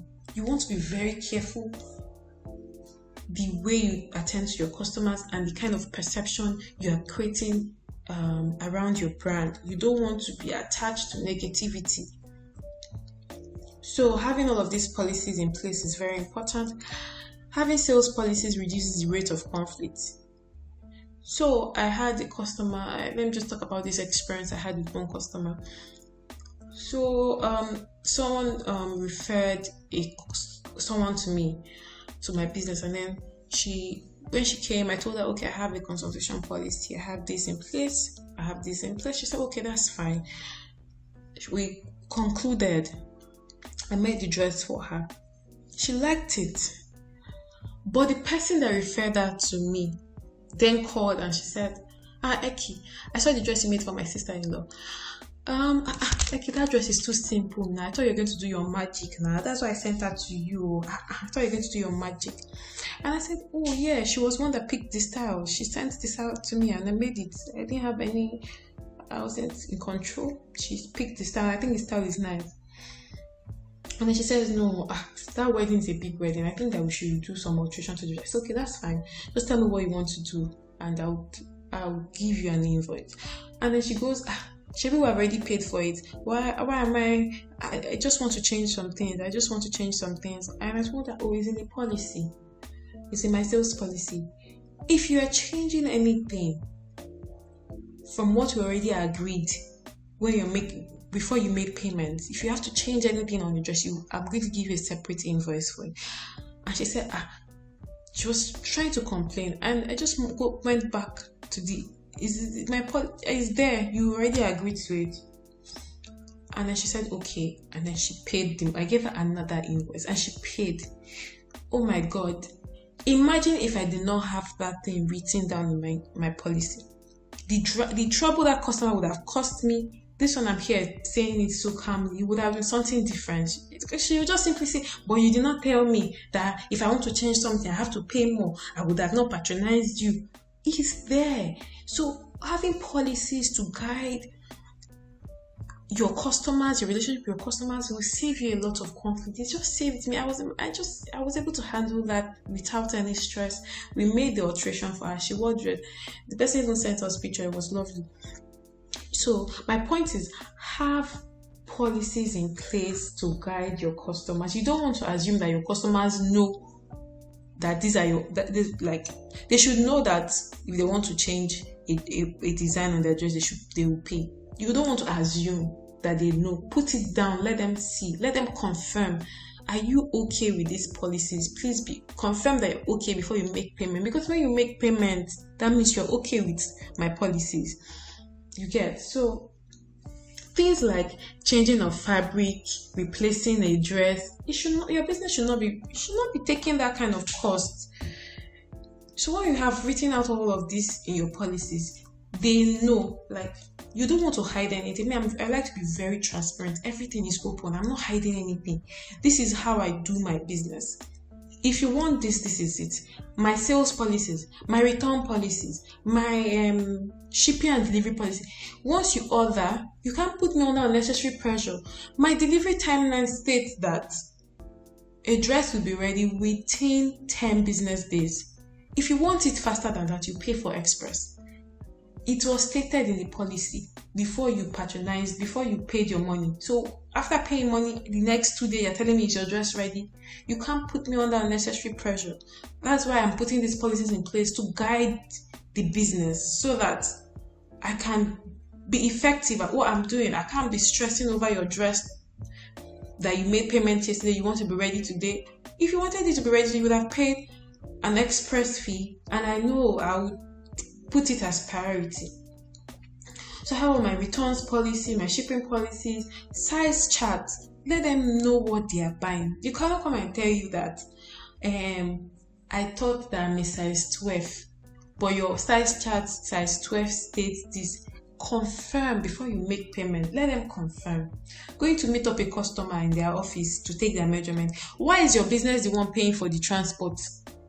Why can't the business, if the person can't come to you, then if you're going to have to meet the person, the customer should pay for it. No, you're not. It's just being like you have these policies in place. If the customer was coming to you, the person will spend money. So you that are going to that person, you are spending money, the customer should pay for it. When it comes to policies, I'm very, very aggressive about it because it just makes sense for your business to have rules guiding all of these operations. If not, people will take you for granted. Customers will treat you like trash. Yes, you come and hear customers talking to you anyhow. You shouldn't. Customer is king, yes, customer is king, but.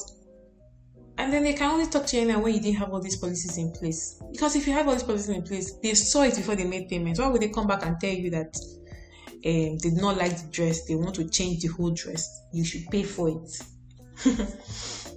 Okay. So, as a business owner, you need to understand that your customer satisfaction is not just about the quality of your product or service, but greatly about the entire experience you give them. So starting from when they sent you a DM, when they sent you a message on WhatsApp about them buying a dress, to you making the dress, you giving them feedback, giving them progress report, to them taking the dress, fitting it, wearing it, after sales experience as well, your follow-up and all of that. So some people will say, as far as the dress is fine on them, that's what's important. No, it's the entire experience. If I came to your shop 10 times for fitting, or I called you 10 times, you were not picking. If I was supposed to fit my dress on the 20th, I ended up fitting it on the 25th, and you're telling me it's not ready, trust me, the next time I might not patronize you, because I will remember the experience. I remember all I went through. I stayed in traffic 3 hours to come and meet you, and you told me my dress wasn't ready. I had to come back again another day. The money I spent, the whole stress. I'm not going to patronize you again. They won't tell you, but they will surely not come back and patronize you, because they know that they did not like the experience. And as a growing business, you want to keep all the customers possible. When you're running your business as if your customer is doing you a favor, it's a very bad impression, a very bad idea. Because if your customer is doing a favor, then pack up your things, make your dress for yourself and wear it. You don't need them, you don't need their money. But if you know that your customers are very important, the whole process, the whole experience needs to be satisfactory. Experience can be a factor that determines how high or low your repeat purchase rate is. So that's your RPR. And it's likely dependent on your knowledge of your customer behavior and service. So ensure that your order process is easy. You don't want it's fine if you want people to be sending you emails. so that you can have like a trail, like an email trail of all your conversations. But sometimes just try and make your order process easy. Tell them, okay, send me a DM, I'll respond, and it will be ready in 2 or 3 days. And in 2 or 3 days, your dress is actually ready. And you tell them, come, your dress is ready, come and take your dress. And they wear and they go. Everything is just easier. Oh, they're happy. So ensure that your customers' experience right from the inquiry to the after sales service is on point. A customer is satisfied when he or she is happy with not just your product, but also with your service, how your staff treated them, how you responded to their messages, how your timely response to their messages. If your customers liked her dress, but things that you spoke to them in a rude way, trust me, there's like a 99% chance that customer will not come back to you. So yes, we need to find smart ways to keep our customers, because a lot of these customers, there are a lot of businesses out there they can go to. If they don't patronize, they'll go to another person. So you need all the customers you need for your business. So we're just going to move on to staff management. So basically, staff are these people that work for you, people that you have employed and you've said, okay, I want you to help with my vision for my goal for my business, because again, you can't do it by yourself. In the beginning part of your business, yes, you can do it by yourself, but as your business starts to grow, then you need to employ people, and so you need to have a plan to or a structure in place to manage the staff. So a staff is simply means the people that work for you, your employees.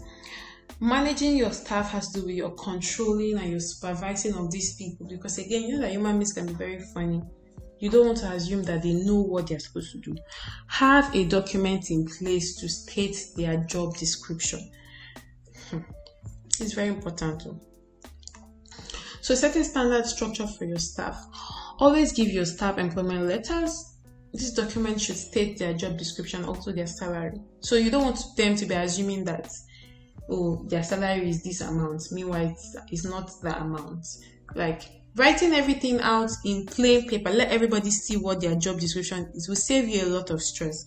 So if you're working like as fashion design, sometimes we work with people that are not literate, like they did not go to school, they can't read, they can't read.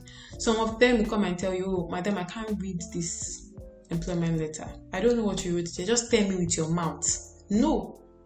Read it out to them, or give it to them and tell them to go and give it to someone that can read it to them, so that they know what is inside before they sign it, before they give it back to you and they keep their copy.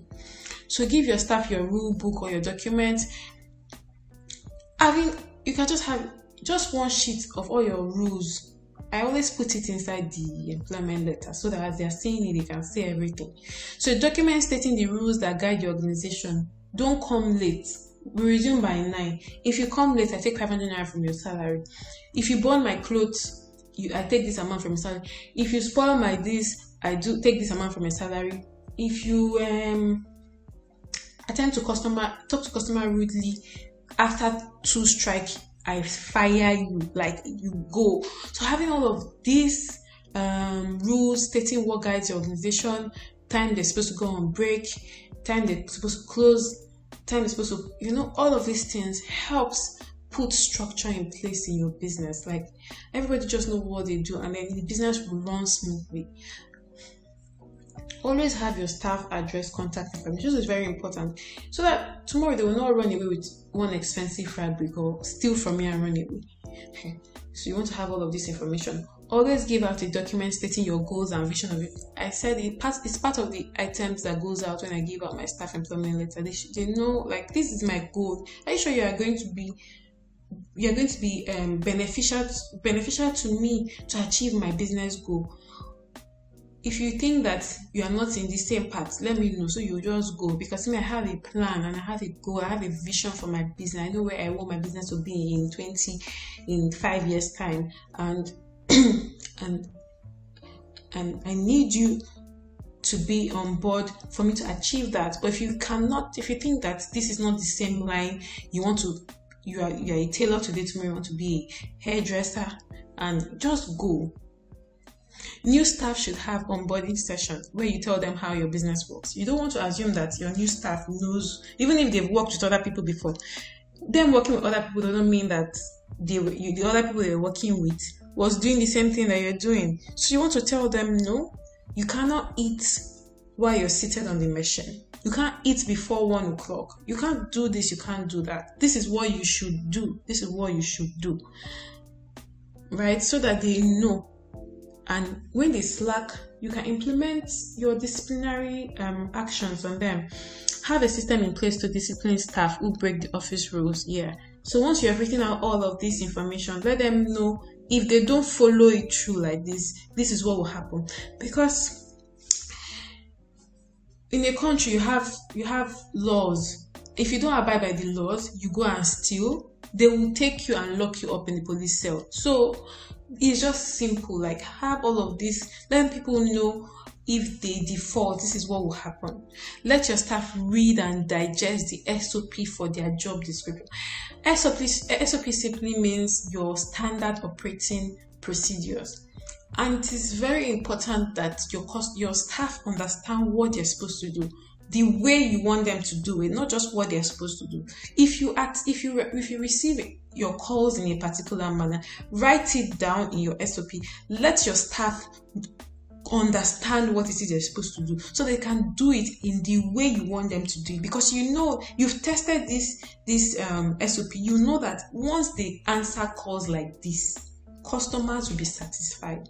So having all these structures in place, you don't have to be the one to answer that call. If you're not, and if you employ someone to answer that call, and then that person goes and you employ another person, your customers won't even know the difference, because you have written out your SOP and the staff have digested it, they understand it.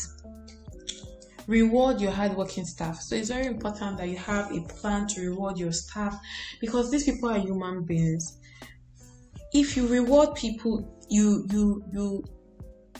they are happy, and then you push them to work better. And then once your staff see that, oh, you are always rewarding people, the other people, they will be working hard so that you also reward them. Okay, so you have to have a plan for rewarding your staff. So moving on, so we have different salary model for staff salary payments. So how do you want to pay your staff? We have the monthly fixed salary payment. You have the commission-based salary payment. This is also known as it's like pay as you earn. So as you earn, as you work, you get paid. Salary and commission payment. So these are basically like 3 forms of payments for salary. And I'm just going to go on to explain them. So for your fixed salary method, this is more like you have a salary, you want to pay this person 60,000 in a month, and you pay them at the end of the month that amount. So advantages of using a salary fixed salary based method to pay your staff. So this model will pay you if your tailor is a fast worker, right? And can turn out a lot of good work in a short period of time. So you can get value for the salary being paid. So if your tailor is slow, I don't advise that you use a fixed salary method, because you won't get value. The person will end up making only 1 or 2 dresses in a week. That's very slow. So you can give them anything to sew, and they can do amendments. They won't complain because they are being paid salary. So if you're using the commission-based system and you're giving your tailors amendments to do, you have to pay them for the amendment, because for commission-based, their time is their money. Is what they work, that's what they will get paid for. So if you're giving them amendments, you have to pay them for it. So fixed salary model helps you. So for fixed salary model, you can give them any amendment to do, and they won't complain, because they're going to be paid at the end of the month anyways. So fixed salary model helps you plan your payroll for the year. It helps you to plan, once you run, if you're using fixed salary to pay your tailors, you already know that at the end of my salaries for a month is, let's say I have two staff and I pay them 50k. So that means in a month I have 100k for my staff, and then myself, I pay myself another 50k. So that's 150,000. So you can plan. You can even save up money for salaries for months ahead. Penalties can easily be implemented. So if you have rules such as if you come late, I'll take out 500 naira, it's very easy to implement it with the fixed salary method. So the disadvantage of fixed salary method is that some tailors intentionally work slowly because they believe either way, at the end of the month, they will still get paid. So sometimes it tends to make them lazy, and that's the truth. Like some people that are lazy generally, tailors that are lazy generally prefer to be paid fixed salary because they just want to get money at the end of the month, but they want to be lazy about touching their phones, gisting, instead of them to be working. So some tailors are shady. They can give flimsy excuses such as, oh, they are sick, their parents are sick, so that they will not come to work, and then they go and work for someone else on a commission-based salary. So human beings are very funny. You just need to be able to pray for God's wisdom to be able to handle staff or tailors, people that work for you.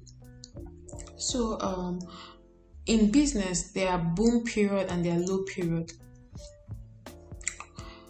For periods where there are no much sales, the designer bears the burden alone. So that means that you've already committed to paying this person 50,000 naira every month. That person does not care if you make enough money to be able to pay them, but they know that at the end of the month you collect salary because that is your commitment to them.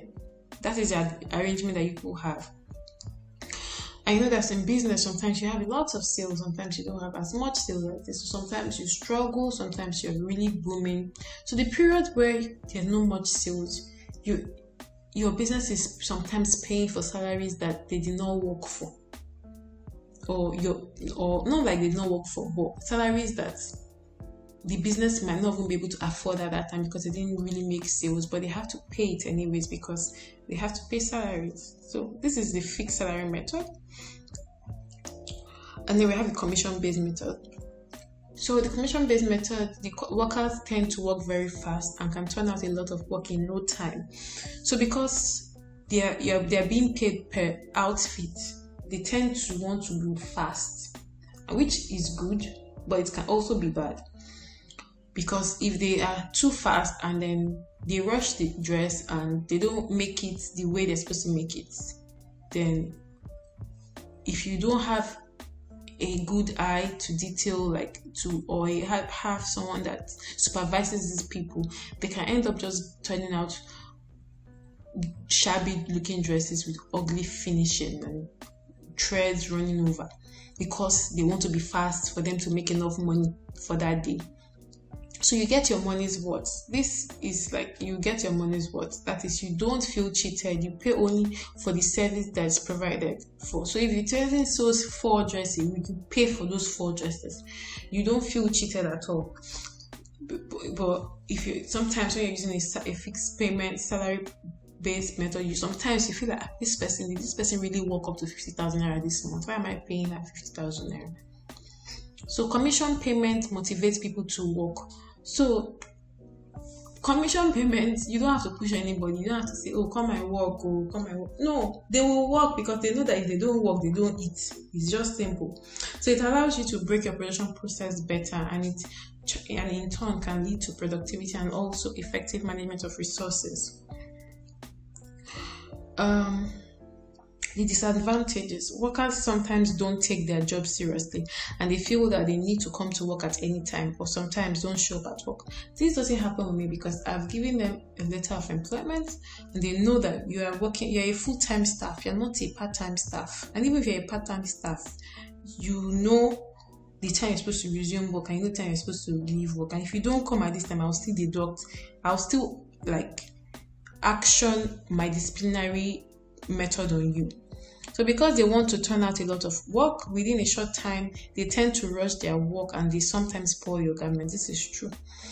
Because remember that if they don't work, they don't eat. So they want to turn out a lot so that maybe they can get a lot of money that week or that month. So penalties may be difficult to implement if you have rules such as if you come late, 500 is taken out from your salary. You can also implement this even using this commission-based method. It should just be written down in their letters so they know what it is that you are removing from their salary. So the commission, basic salary and commission. So this is a mix of both the salary and the commission method. It allows you to pay a basic salary to your staff and also commission based on the clothes that they make. So this can run in two ways. You can say, okay, I'm going to pay you 5,000 naira, 10,000 naira fixed salary, and I pay you commission on the other things that you make. While you can say, your salary is 40,000 naira, 20,000 naira is fixed, but the remaining 20,000 naira, if you make 10 clothes in a month, then I can pay you the 20,000. If you don't make 10 clothes, I minus deduct. I pay you for only, if you make 8 clothes, I pay for only 8 clothes. So that means I deduct, probably be earning 35,000 naira instead of 40,000 naira. So whatever method you're using to pay your your tailor's salaries is fine, as far as you're getting your money's worth. That's what's most important. Whatever salary method you choose to adopt, ensure you are getting your money's worth. Don't cheat yourself at all. You don't cheat yourself. Like, you can't cheat yourself. It's your business. Remember, it's your business that is paying for. It's your business that is paying them salaries. Your business that is taking care of the business needs as well, buying fabric and all of that. So you don't feel cheated. You need to get your money's worth. Whatever method you choose to adopt is fine. So this payment method I just talked about is mostly for paying your tailors, your cutter, your pattern drafter, and all those people. But if you have admin staff, you have let's say a production manager, or you have a supervisor, those people, I'm sure you will pay them fixed salaries, but you can also do the fixed and the commission on those kind of staff, because that way it motivates them to work better. So if you have like a sales team, people that go out to look for customers for you, want to give them commission, give them a fixed salary and also a commission base. But whatever salary method you choose, just ensure that you're getting your money's worth and you don't feel cheated. So yeah, we're moving on to vendors management. So having an effective management of your vendors and suppliers will help the smooth running of your business. Have a database of all your vendors and your suppliers, their names, their phone numbers, their addresses, their bank details, etc. So when you have a good relationship with your vendors and your suppliers, it helps you with the smooth running of your business. Some things that would have cost you money or cost you time is just smooth. It's good that you have a relationship with these people. For example, you have a very good relationship with your machine repairer, and on a particular day your machine goes down, and then you call your machine repairer, and the person is telling you, I'm very far, I can't come today, I have to come tomorrow, I'll come tomorrow afternoon. And you're begging the person, please, Mr. John, please just come today. If you don't fix this machine, I have a very urgent order that needs to go out. Don't worry. And then the way you talk to this person, the person's like, oh, madam, it's because it's you, I will come. Just having this relationship with these vendors can really help. It can help. Why do you want to have a relationship with your vendors? So that they can also give you discount. Like if you have good relationship with your suppliers, they can give you discount. You can even buy from them on credit and pay them later. And so you have cash flow for your business.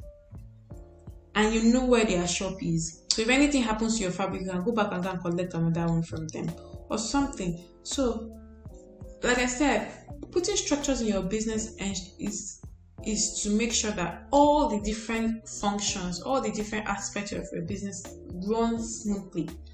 so that you can achieve your business goal. If you're able to manage your vendors right, and you were able to get that machine repairer to come and fix your machine rather, in no time, and you were able to finish your customer's dress, and your customer came and picked up and was satisfied, there's a smooth running. Customer does not want to know all the challenges you're having in your business. You don't want to tell them, oh, my machine's spoiled and I could not fix it. They don't care about all those things. In fact, you shouldn't be telling them all those things. It makes you look unprofessional. Yes, people have challenges, yes, but they just want their dress. They don't want to hear stories.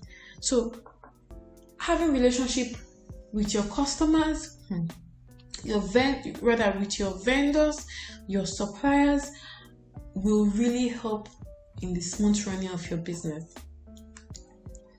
So this is just a sample database of your vendors. Like I have a vendors list where everybody that I do business with, fabrics, accessories, electrician, website designer, someone that fixes mannequin, I have it somewhere. So anybody that I employ can just go to my vendors list and take electrician's number and call. Not that you not say, I don't know who to call, something has spoiled, I don't know who to call. No, I have a vendors list. So just go there, pick the contact details. I've been working with these people over time, and you just call the person, let the person come and offer the service that you want them to offer. So yes, this is it about vendors management. Hey guys, my name is Eki, and I'm here to introduce you guys to this Fashion School Startup and Grow Toolkit. This is the only toolkit that you need if you plan to start or grow a profitable and a sustainable fashion school. So if you're struggling to get students because your school is not organized, or you're confused on how to create a proper syllabus for each of your fashion program, or you don't even know how to cost your fashion program, then this toolkit is for you. This toolkit includes certificates. It comes with a costing and pricing calculator. It comes with a comprehensive and well-detailed fashion school curriculum, like databases of templates for storing your student data, and much more. So guys, if you're interested in having access to this toolkit, then make sure to click the link in the description box. And I wish you all the best as you start or grow your fashion school. Moving on to module 4, standard operating procedures in a fashion business. In this module, you will learn how to create business processes that will enable your business run without you being physically present. So we're going to talk about what SOP is, how to build businesses that will be in existence for years to come, examples of SOP in a fashion business, how to create SOP in your fashion business, examples of different business processes in a fashion business.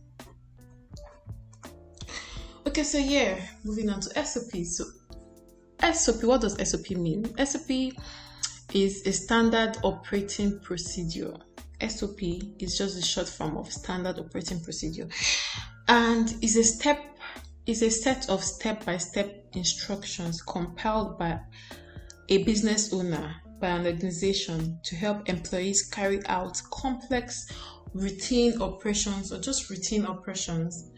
SOPs aim to achieve efficiency, quality output, and uniformity of performance, and reduces miscommunication.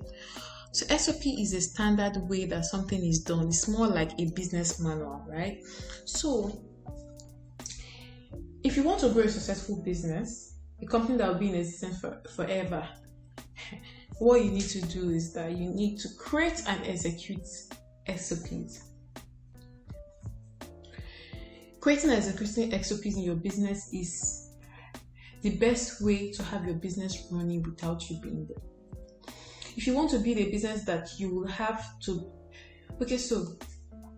if you want to build a business that will be in existence forever, you need to stop being, you need to start being the business owner. So if you want to build a business that will be in existence forever, you need to start being the business owner. Not the tailor, not the cutter, not the pattern drafter, not the machine fixer, not the person that goes to the market, and so on.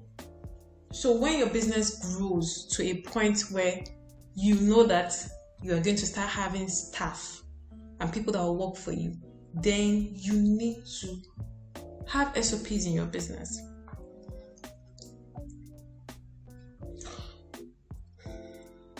I just want this to sink.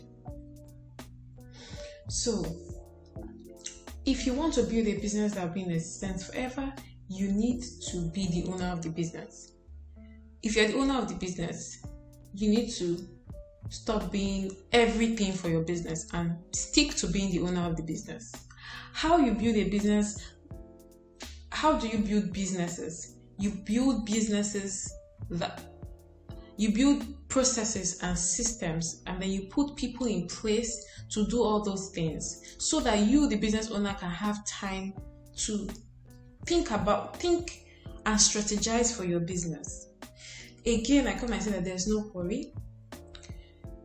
If your business is starting up and you're the only staff, no problem. It is fine. But your business to be in existence forever, you can't keep being the only staff. You will know when you need to start employing people because you cannot do it by yourself. And at the point where your business grows and you start employing people, you need to start having standard operating procedures. So as business owners, we most times have a set way we do things. I have a set way I reply my messages on WhatsApp. I have a set way I talk to my customers. I have a set way we make dresses. If we're making a pants, we have a set way we make a pants. We have a set way we do different things. But all of these things are in our head, right? As fashion business owners, if you want to build business that will be in existence forever, all of this information we have in our head, we need to bring it down, write it out to be a procedure, step-by-step guide, so that another person will do exactly what you're doing and your business will run smoothly and your customers will even know. So as business owners, we probably have a set way we do a lot of things in our businesses, and it's all in our head. We have to take it from our head and have it written down so you can always adjust or tweak it from time to time. If you are not building systems, then you are not building a business. It's just simple. If you are not building systems, you are not building a business. That is just it.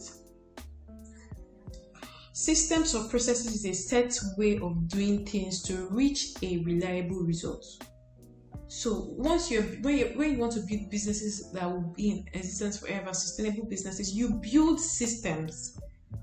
You bring capable people to handle those systems, to handle those parts of your business, and for them to achieve a reliable result. So you have a supervisor. You are being the one supervising your tailors. You now get a supervisor. How you do it, you should have written it down. You make sure that when you come to the office in the morning, you make sure that you check the items going out. Step 1. Step 2, check the clothes to make sure that the zip, the thread, you do quality control, everything is okay. This is what I usually do. But now I'm employing somebody to do it for me. I have to write down all of these things down, give it to this staff, let them digest, let them go through, let them be satisfied, let them know it. They should breathe and know it. So that they can do it like that, because you know that when you do this, you get a particular result, the customers are satisfied. You have to make sure that when these people also do it, the customers are also satisfied. That is the only way to build businesses that will be in existence forever. Building systems, getting people to filling capable people into all those systems for them to run those or implement all of those things for you to get a result.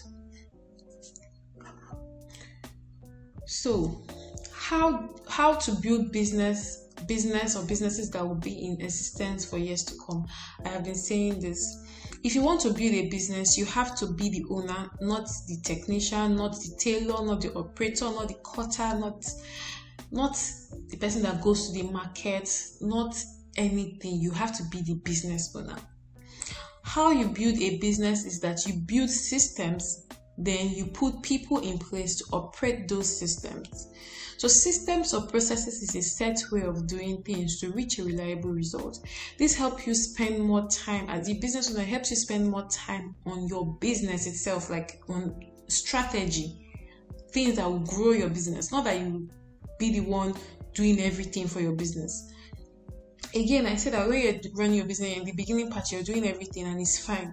But when your business starts to grow and you start to employ people, then you need SOPs in your business. You need to have SOPs in your business. And the honest truth is that you can't be doing everything in your business forever. 20 years, you're still the one doing everything. No, that means, in fact, the business might not even be in existence by 20 years if you're the only one doing everything. So for you to build, you see businesses that have been in existence forever, Coca-Cola, Pick Milk, all these businesses have been there since. And the business is running smoothly. You're looking at them like, oh, this is a business, this is a company. You can build that kind of company from your business. And for you to do that, you, the business owner, you have to be the business owner, not be everything to your business. You need to relieve yourself of some of all these functions, write the processes down, get capable hands to do it, and make sure that you're achieving the results that you're supposed to achieve when you do it as well. So you need to achieve that same result. So if you go to a restaurant, for example, let me just give an example of a restaurant. You go to a restaurant and you buy their meat pie. And the taste of that meat pie is the same today. You go back there next month, it's the same taste. You go back there another day, it's the same taste. What they have done that you don't know is that they have their recipe written out somewhere and the way to go about implementing that recipe in a way that probably in that recipe, in that their SOPs, they have step 1, put the flour with the sugar, step 2, do this. So that means if you follow those steps, you will always have a meat pie that tastes like this. So you're like, oh, this meat pie tastes like this. So it's consistent over time. It is consistent. So they've documented those processes of their recipes, and so even if Uche comes and buys it today and Chuks come and buy it next month, it's still the same taste. The taste is the same. So there's consistency. So it's the same thing with fashion businesses as well. When somebody buys your size 10 dress today, and that person comes and buys that size 10 dress next year, it should give them the same fit. There should be consistency. And that is why it's advisable for you to have your patterns down so that you know this is this pattern for this dress. So when you're making this dress today, tomorrow, next month, it stays consistent. It's the same fit. You need systems to deliver consistent results to your staff, to your employees. So when you hire a tailor, you want to know that when they follow these steps to make this dress, they will achieve the result of making a particular dress, and that dress is consistent. So it's the same thing as when you buy Coca-Cola. All the times you buy Coca, it's still the same taste. It's not like, oh, this taste today is different from tomorrow's taste. It has remained consistent over the years. You can also grow, and it has remained consistent. And that's why people keep going to them. They know that it's the same taste. Not like if I buy Coca-Cola today, you start tasting like Pepsi. No, they know that when it's Coca-Cola, that's the taste they're getting. So people knowing that they're going to get the same value, the same taste all the time, keeps them going back to that brand. So when people know that when they buy a dress from you, or when they come to you for a service, you provide that service in an like an amazing way, and they keep coming back to you. So yes, you need to have systems to grow your business. This is very important.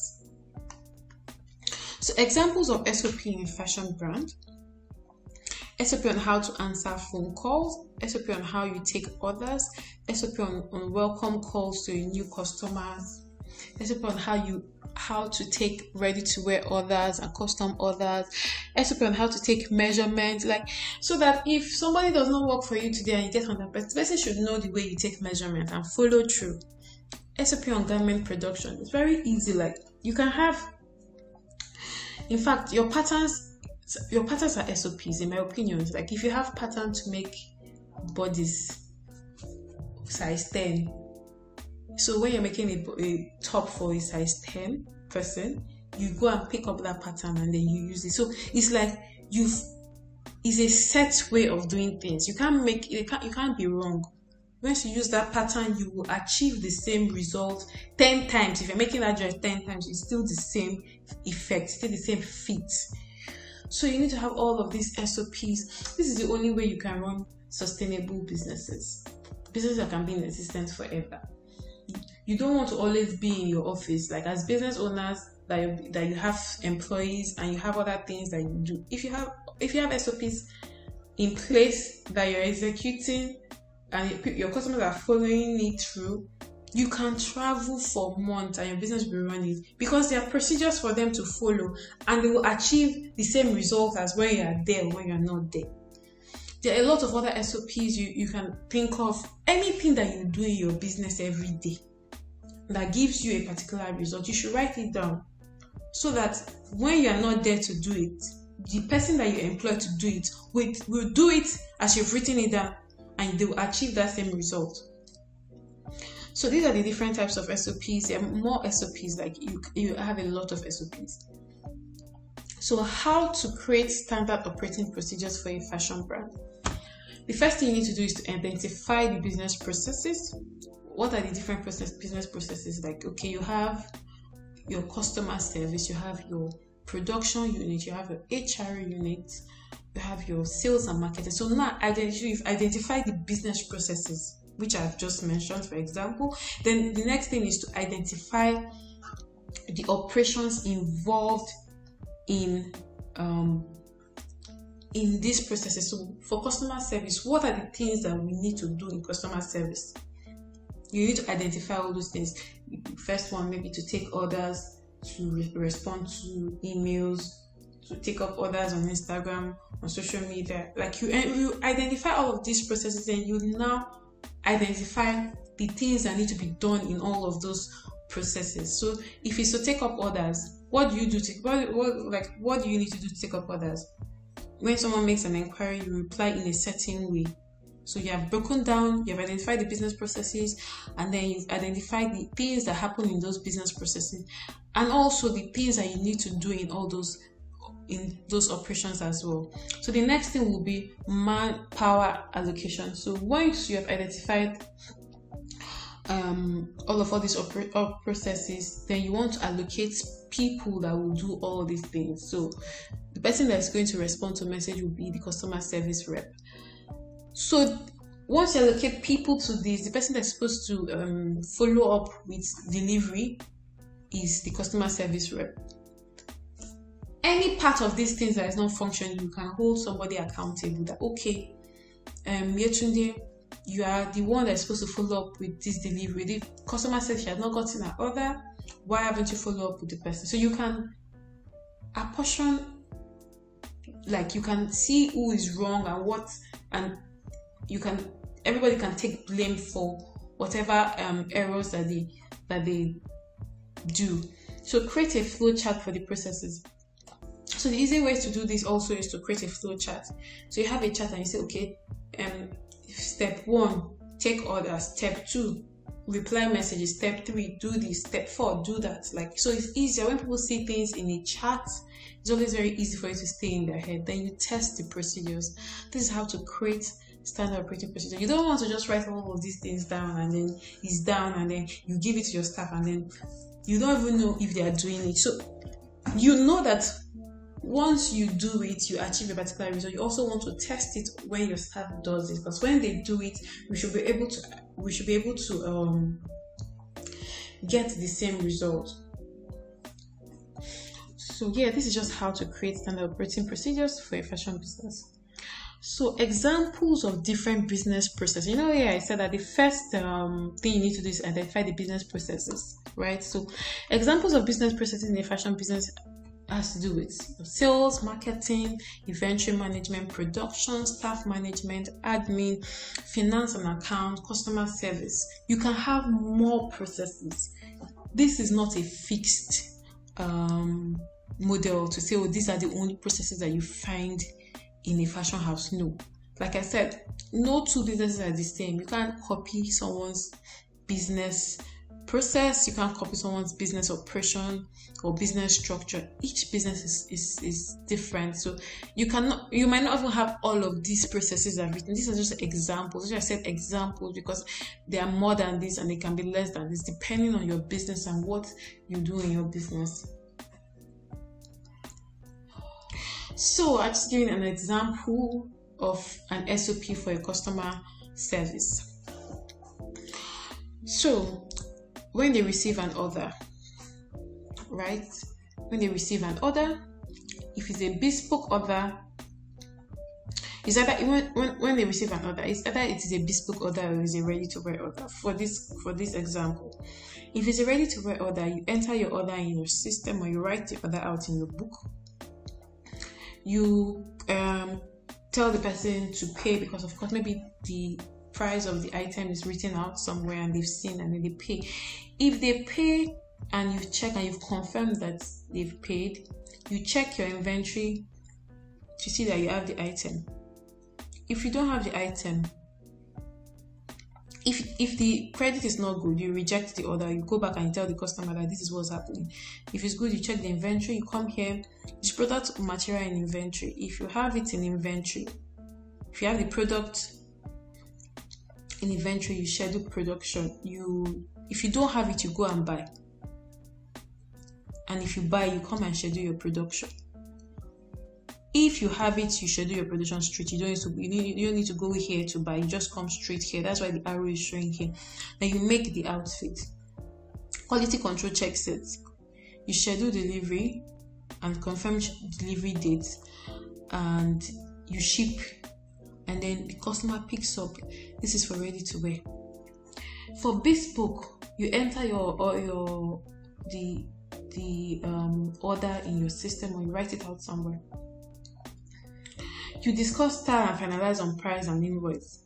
When the person sends money, you check if the person sends money. If the person sends money, if the credit is okay, if you've gotten it, you come here, take measurements, or you go back and inform the customer that this is what's happening and you've not gotten the money.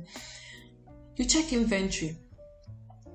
Do you have the material? If you have the material, you buy. If you don't have the material, you buy. You schedule your production. Your production team will make the outfit. You make the outfit. You check to confirm that everything is fine. Confirm everything is fine. You schedule shipment, or you schedule fitting appointment. So for bespoke, you schedule an appointment. So they come and test the outfit. If it's okay, they ship. If it's not okay, they come for another fitting and then they pick up, or you send it to them. So you can have this flow chart, man. It's just easy for your staff to come and know what they're supposed to do. And the truth is that, with something that you do regularly, it tends to become a routine, so you know. So at the beginning, when they just start working for you, they have to be looking at this SOP every time to be sure of what they're supposed to do. But after a while, it just becomes part of them. And even if they look at it, they already know what they're supposed to do. And they will do it and they will get the same result. So this is just an example. So you can have this for all the different, this is just customer service, right? This is just one part of customer service. Once you receive orders, you have other parts of like follow up with customers. You have other parts like how to respond to customers. So you want to have all of this information written out somewhere, and then you share with your staff when they come and they understand and they digest it. So this is just a simple way to create standard operating procedures for your business and implement them. once you implement them and you're achieving the same result, your business can run without you being there, and your business can be in existence forever because you have built a business, you have built systems in place for your business to function effectively, whether you're there or not, and your business, and they're achieving the same results as if you're the one handling all of these processes. Module 5, taxation for fashion businesses. In this module, you will learn the taxes you need to pay as a fashion business owner. We'll talk about what tax is, types of tax, taxes for fashion businesses, registration for tax purposes. So what is tax? So tax is a charge imposed by government on the income or profit of individuals or companies, either made in Nigeria or brought into Nigeria. So taxes are just, they are imposed by government. Like, you need to pay your tax. If not, they can come and arrest you. So types of taxes, we have direct taxes and we have indirect taxes. So direct taxes are those taxes that are filed and paid by businesses or individuals to the government. It is borne by the business, so it's the business that bears the cost of this tax. Example is pay, personal income tax, withholding tax. While indirect taxes are taxes imposed on goods and services consumed by the customers. So, and this tax is borne by the customers. Customers that is paying it, so you need to put it into, work that calculation into your cost or your selling price, so that the customer pays for it. So that's just basically what indirect tax is. So yeah, so taxes for fashion businesses. For staff, is either you pay payee or you pay withholding tax. So payee with payee tax. Payee is just, tax simply means pay as you earn. This is appropriate for people using a salary-based method of paying their staff. Or if you can guarantee that your staff will stay with you for a long time, usually like a month. So it is computed on an annual basis and divided by 12 months and deducted. So if you're using fixed salary method, you can use this method to pay your staff salary. You can use this method to pay your staff salaries. But if you are using a salary-based method, it is advisable that you use a withholding tax. So a withholding tax is an amount that an employer withholds from its employees' wages and pays directly to the government. This is appropriate for businesses using a commission-based salary method to pay their staff. You know, like with commission-based method, most times, like, this person is working with you to this month, next month they might not be working with you. So you just want to have a schedule and just withhold 5% of their money and then you pay to the government. But with payee, when they come and do their assessment, when staff officials come and do their assessment, you give them a schedule of your staff with their names, everything written out, and you give it to them. So is that schedule they're going to work with over time. So you don't want to go and be changing, like, you can't be changing the names of your staff every other month. So withholding tax is just like way straightforward, and you just withhold a 5% from their salary. And please always write it in their employment letter. Let them know that you're going to take 5% or whatever percent from their salary as tax, so that they don't feel cheated when you're paying them their salary. Any staff, anybody that does not want and is complaining about tax, that means that person cannot work for you, because if you don't pay the tax and government come and hold you, this is you they will hold. It's not the staff that they will hold. The staff might not even be working for you again, but you're the owner of the business. You're not going anywhere. Your business is your business. You're not going anywhere. So it's important that you inform your staff and let them know what they are paying, what you're going to be taking out from their salary. So this is just for staff. So for the business owner, you have a direct assessment by personal income tax. This is paid annually and it should be filed before the 31st of March of each year. So you get someone to just come and assess, and then you pay either you're paying your PIT or your PIT is also known as your direct assessment. So for customers, it's value added tax. So I just talked about for staff, you have pay or withholding tax. For business owners, because when you're paying your salaries, your taxes for your staff, you also have to pay for yourself. You're the business owner, you also have to pay a tax, and then personal income tax is what you should pay. For customers, value added tax. So recently, it was previously 5%, but it's now 7%. And 7% should be charged on every dress you make and remitted to the government before the 21st of subsequent months of each month. So VAT only applies to businesses with a yearly turnover of 25 million. This is the rule, the new decree or rule that was set up by the federal government. So if your revenue is not up to 25 million in a month, rather in a year, then you shouldn't charge for tax because you can't pay that. So registration for tax purposes. So what you need to know about registering for taxes is that you need to have a tax identification number for federal remittances and a state registration number for state remittances. So to register, you must submit a letter of application and evidence of company registration. So you submit a letter of that you want to register for tax purposes to either IFRS or LRS or your state or federal government, and evidence of company registration, which is just your business registration certificate. Then for VAT purposes, you must submit a letter requesting for a VAT number. So this is different from a TIN number. TIN is tax identification number. VAT, we have a different number for it.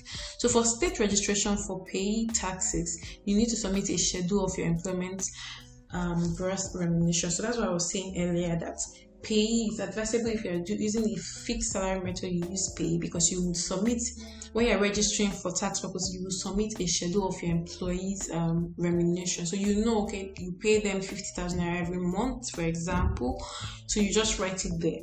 So it's different because if it's withholding tax, you can't say exactly what. Rather, if it's commission-based salary you're using, you can't say exactly what they're going to earn at the end of the month because it's commission is based on what they sow.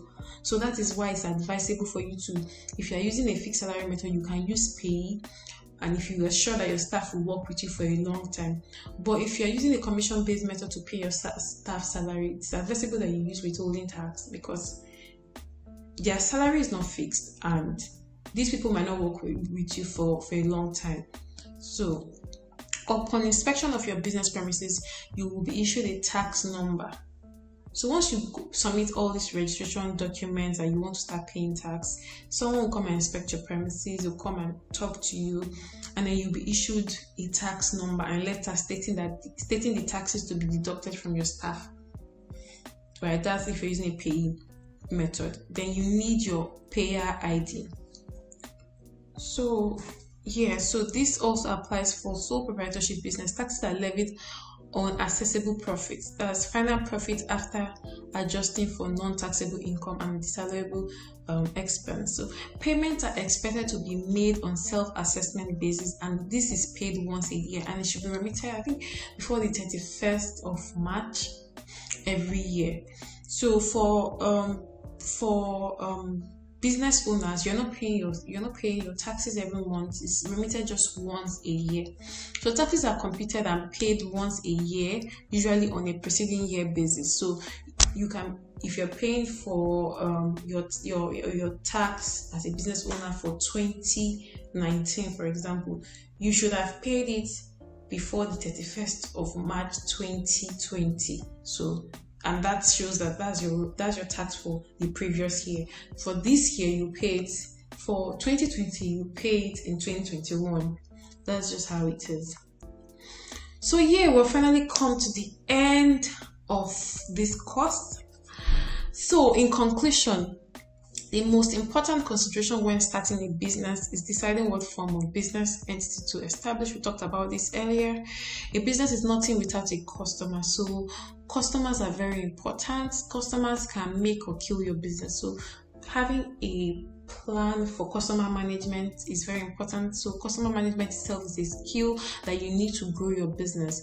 Whatever salary method you choose to adopt, whether you want to use the fixed salary method, you want to use the commission base, or you want to use the commission and fixed salary method to pay your tailors or your staff salaries, ensure that you're getting your money's worth and you don't cheat yourself. Don't ever justify your cost. You don't owe anybody any explanation. If you are charging a particular amount, just ensure that you're giving value. You don't have to start breaking it down to the customer and telling them that, oh, I will buy fabric 10,000 naira, I will buy zip, I will buy ST. No, you don't need to break any of your production process to anybody. Just make sure that you're offering value. Nothing justifies price more than value. Treat your staff with the utmost respect. We have come to realize that we cannot do it all by ourselves. We need a team to build our businesses, and you have to treat your customers right. Your staff are they are human beings as well, and you need them. You need these people, so you need to treat them right. Treat your staff with utmost respect. You need them for your business. You cannot do it by yourself. Creating and implementing SOP in your business is the best way to have your business running without you. So if you want to run a sustainable business that will be in existence forever, you need to build business processes, create SOPs for your business, get capable hands that will run your business, and make sure that they are following your SOPs. And then, of course, you pay your tax. So we've come to the end of this course, building structures in your fashion business.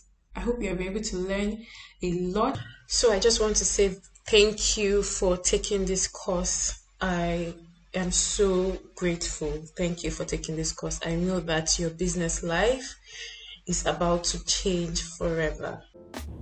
Hi, are you a fashion business owner? I have a few questions for you. Are you having issues with pricing and costing your fashion product? Do you know the factors to be considered when calculating your overhead? Are you having challenges in determining how much to charge for a particular design? Or are you tired of running at a loss? Do you feel like you're working so hard and at the end of the month there is nothing left for you as a fashion business owner? Or do you give prices based on your conscience or what your competitors are charging? If you answered yes to any of these questions, then you need to sign up for my online course, Costing and Pricing Your Fashion Product to Make Profit. This is a very detailed course and the only course you need to take if you want to grow a profitable and a sustainable fashion business. In this course, you're going to learn how to determine your direct and your indirect cost and its role in costing and pricing your fashion product. I'm going to be teaching you a step-by-step guide on how to calculate your direct and your indirect costs. I'm going to be teaching you how to fix a selling price that will cover your overhead, how to pay yourself a salary, ways to cut down costs to accommodate more profit for your business. You will also be getting a customized fashion business costing and pricing calculator. This is a detailed Excel template for determining the total cost for creating a design and also the best price to sell that particular design. Do not worry, all mathematical equations have already been pre-filled for you. It's just for you to fill in your details and you get your result. You get the selling price to sell that particular design. You're also going to learn a secret approach that guarantees that your fashion business makes profit all year round and much more. All you need to do is to click the link in the description box to get started. I wish you all the best as you start or grow your fashion business.